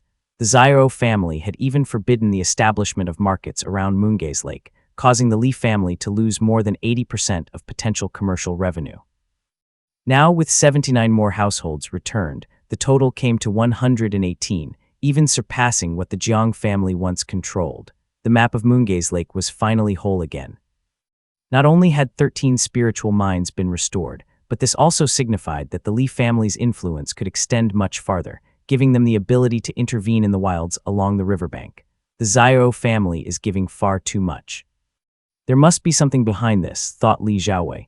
As he studied the parchment and tallied the figures, he quickly analyzed, this is laying the groundwork for the Profound Peak Gate affair. The wild hills and scattered shrines along the riverbanks, commonly called the wilderness, lay between the Li family and the Profound Peak Gate. Small temples dotted the land, most of them vassals of the Kong family. The Zhao family had long stood between them, but by stepping back now, they left the Li family directly bordering the Profound Peak Gate's rear. Li Xiaowei lifted his gaze toward the upper seats, but Li Ziming was already gone. The golden-eyed youth sipped his tea. Li Xiaowei had managed the family like a man constantly putting out fires for more than a decade. Yet now, with just this one map, he had to calculate anew, thinking to himself, it seems Granduncle has already agreed to the Profound Peak Gate's request. Since the Zhao family does not intend to intervene, our family must commit itself fully. He rolled up the parchment and smiled as he said, such a generous gift. My family can only accept in shame. Zhao Mayan smiled, exchanged a few polite words and withdrew. The banquet hall still rang with music, but Li Xiaowei's thoughts were elsewhere. He rose and left his seat, beckoning Li Jiangqian over, and used secret voice transmission to say, go and find out whether the Zhao family and the Profound Peak Gate have recently made territorial compromises. Li Jiangqian's eyes mirrored his father's sharpness. The youth immediately sensed the family's decision. Music still played in the courtyard as his brows lowered in thought. The Taoist master has resolved to take on the profound peak gate burden. It seems Changxi both offered a backup plan and promised great profit. Refusal is no longer possible. He respectfully assented and departed as if nothing were amiss. Once the decision to assume control of the profound peak gate was made, he no longer dwelled on how troublesome it was, but instead began to ponder quietly. Kong Yu is loose-tongued and weak-willed, easy to handle. I will start with him. The night was serene. The gardenias on Zhaijing Mountain released a faint fragrance into the night wind, their blossoms drifting down like scattered sparks. At the mountain's base, the fire veins surged endlessly, exhaling wisps of violet smoke. Heavenly light flickered on the mountain peak, and Li Ziming reappeared on Zhaijing Mountain, his expression carrying a faint shadow. By this time, all the families that were meant to arrive had already come, and all the gifts that needed presenting had been given. The Purple Mansion realm ceremony could be declared concluded, yet many rogue cultivators in the courtyard lingered, unwilling to leave. They were likely waiting until dawn. Li Ziming sat at the stone table, silently sipping his tea. After a short while, he saw Siwei descend onto the mountain looking faintly uneasy. He bowed respectfully and reported, Taoist master, someone from the Baiyi capital Immortal Dao has arrived. Let him come up, replied Li Ziming. The envoy from the Baiyi capital Immortal Dao had not dared to enter the banquet and had instead been waiting at Zhaijing Mountain all along. Thus he had not been seen among the seats. Li Ziming, having only just attained the Purple Mansion realm, had no wish to form needless enmities, so his voice carried no anger, and Siwei hurriedly withdrew. Soon, a red-robed cultivator approached with a lowered head. His legs were trembling as he stepped forward. With a heavy thud, he fell to his knees before Li Ziming, knocking his head repeatedly against the ground. His voice was frantic and urgent. From the Baiyi capital Immortal Dao, this humble cultivator, Du Qi, greets the Taoist master. Li Ziming's expression grew steadily colder. He immediately understood why the envoy of the Baiyi capital Immortal Dao had not dared to join the banquet, nor even to face him directly. No sooner had he come forward than he dropped to his knees, like a worm groveling in the dirt. 3 months ago, Taoist Wenhu had come to apologize, claiming that the Chidu Taoist of the Baiyi capital Immortal Dao would personally deliver his atonement. After all, the Mifan 3 sects of Mount Zioshi had once brazenly drawn blades to stand as enemies of the Li family. Even today, when Brahma Cloud Cave had done nothing truly out of line, Zhang Qian still came personally, with all the dignity of a sect master. As for the other sects, aside from the profound Peak Gate who sought favors, which family would ever send its leader in person? Now seeing no sign of Chidu, Li Ziming spoke coldly. Where is Chidu? Du Qi hesitated for a moment, terror welling up in his expression. In a trembling voice he said, upon hearing that Taoist master had attained divine ability, Lord Chidu grew so fearful and uneasy that he hastened here from the eastern sea, yet he was ambushed midway by a devil cultivator and nearly perished. Gravely wounded, he can no longer travel and so he sent me in his place. After finishing, he dared not meet the Taoist master's gaze. He kowtowed again and again, pleading for forgiveness, clutching the jade box meant as a gift with trembling hands, his face filled with fear and confusion. No matter how desperately Du Qi begged and apologized, it did not mean the Baiyi capital Immortal Dao's sincerity was real. Most of his submission came only from the terror that Li Ziming might strike him dead with a single palm. He was drenched in sweat and shivering uncontrollably. Whether his story is true or false depends entirely on his tongue, thought Li Ziming, yet he did not grow angry. He only said, oh, then put the gift down. Du Qi could only present the jade box with both hands. Li Ziming did not even bother to inspect it closely. He could already tell from the man's trembling lips and how he was too fearful to even recite the gift's name aloud. How could anything valuable possibly be inside? Kriok. The jade box opened with a sudden creak, revealing a jade slip lying in the center. Its glow was dim and lifeless. One glance was enough for Li Ziming to see that it contained a nameless technique, the sweeping light art, a method from the bright Yang Dao lineage. Its grade was unmarked, and its contents were meager at best. Du Qi's lips trembled as he said, my Dao does not align with bright Yang. Lord Chidu searched through his troves and found this technique. Though it is not profound, it carries a trace of ancient flavor, so he bid me present it as a gift to the Taoist master. Chidu's plight might have been a trap set by others, but this gift was undeniably the true stance of the Baiyi capital Immortal Dao. It was no different from the Changxiao Gate's offering. Both had sent crude bright Yang techniques with no proper grade. For a Purple Mansion realm congratulatory visit, even if one's ties were shallow, the gesture of coming in person was still customary unless the relationship had already broken down completely. Yet these two sects had deliberately chosen crude bright yang techniques, ones without any grade, with nothing more than the phrase, possesses some ancient flavor, attached to them. This is nothing less than open mockery and covert insult. They care nothing for my opinion and only put on a show, leaving me no grounds to lash out. A technique without a grade and without even a name. What can I say? The Taoist master of the Bay capital Immortal Tao is at mid-stage Purple Mansion realm. I still do not know what kind of background he truly has. Taken together with this so-called gift, the malice of the Bay capital Immortal Tao was plain to see. The story about Chidu being gravely wounded was likely nothing but a lie. It might even be something this very man had fabricated in a desperate bid to save his own life. Thud. Li Ziming casually tossed the jade box onto the table, producing a muffled thud. Du Qi nearly lost his soul in terror. Yet instead of anger, Li Ziming only smiled and said, "You can step down."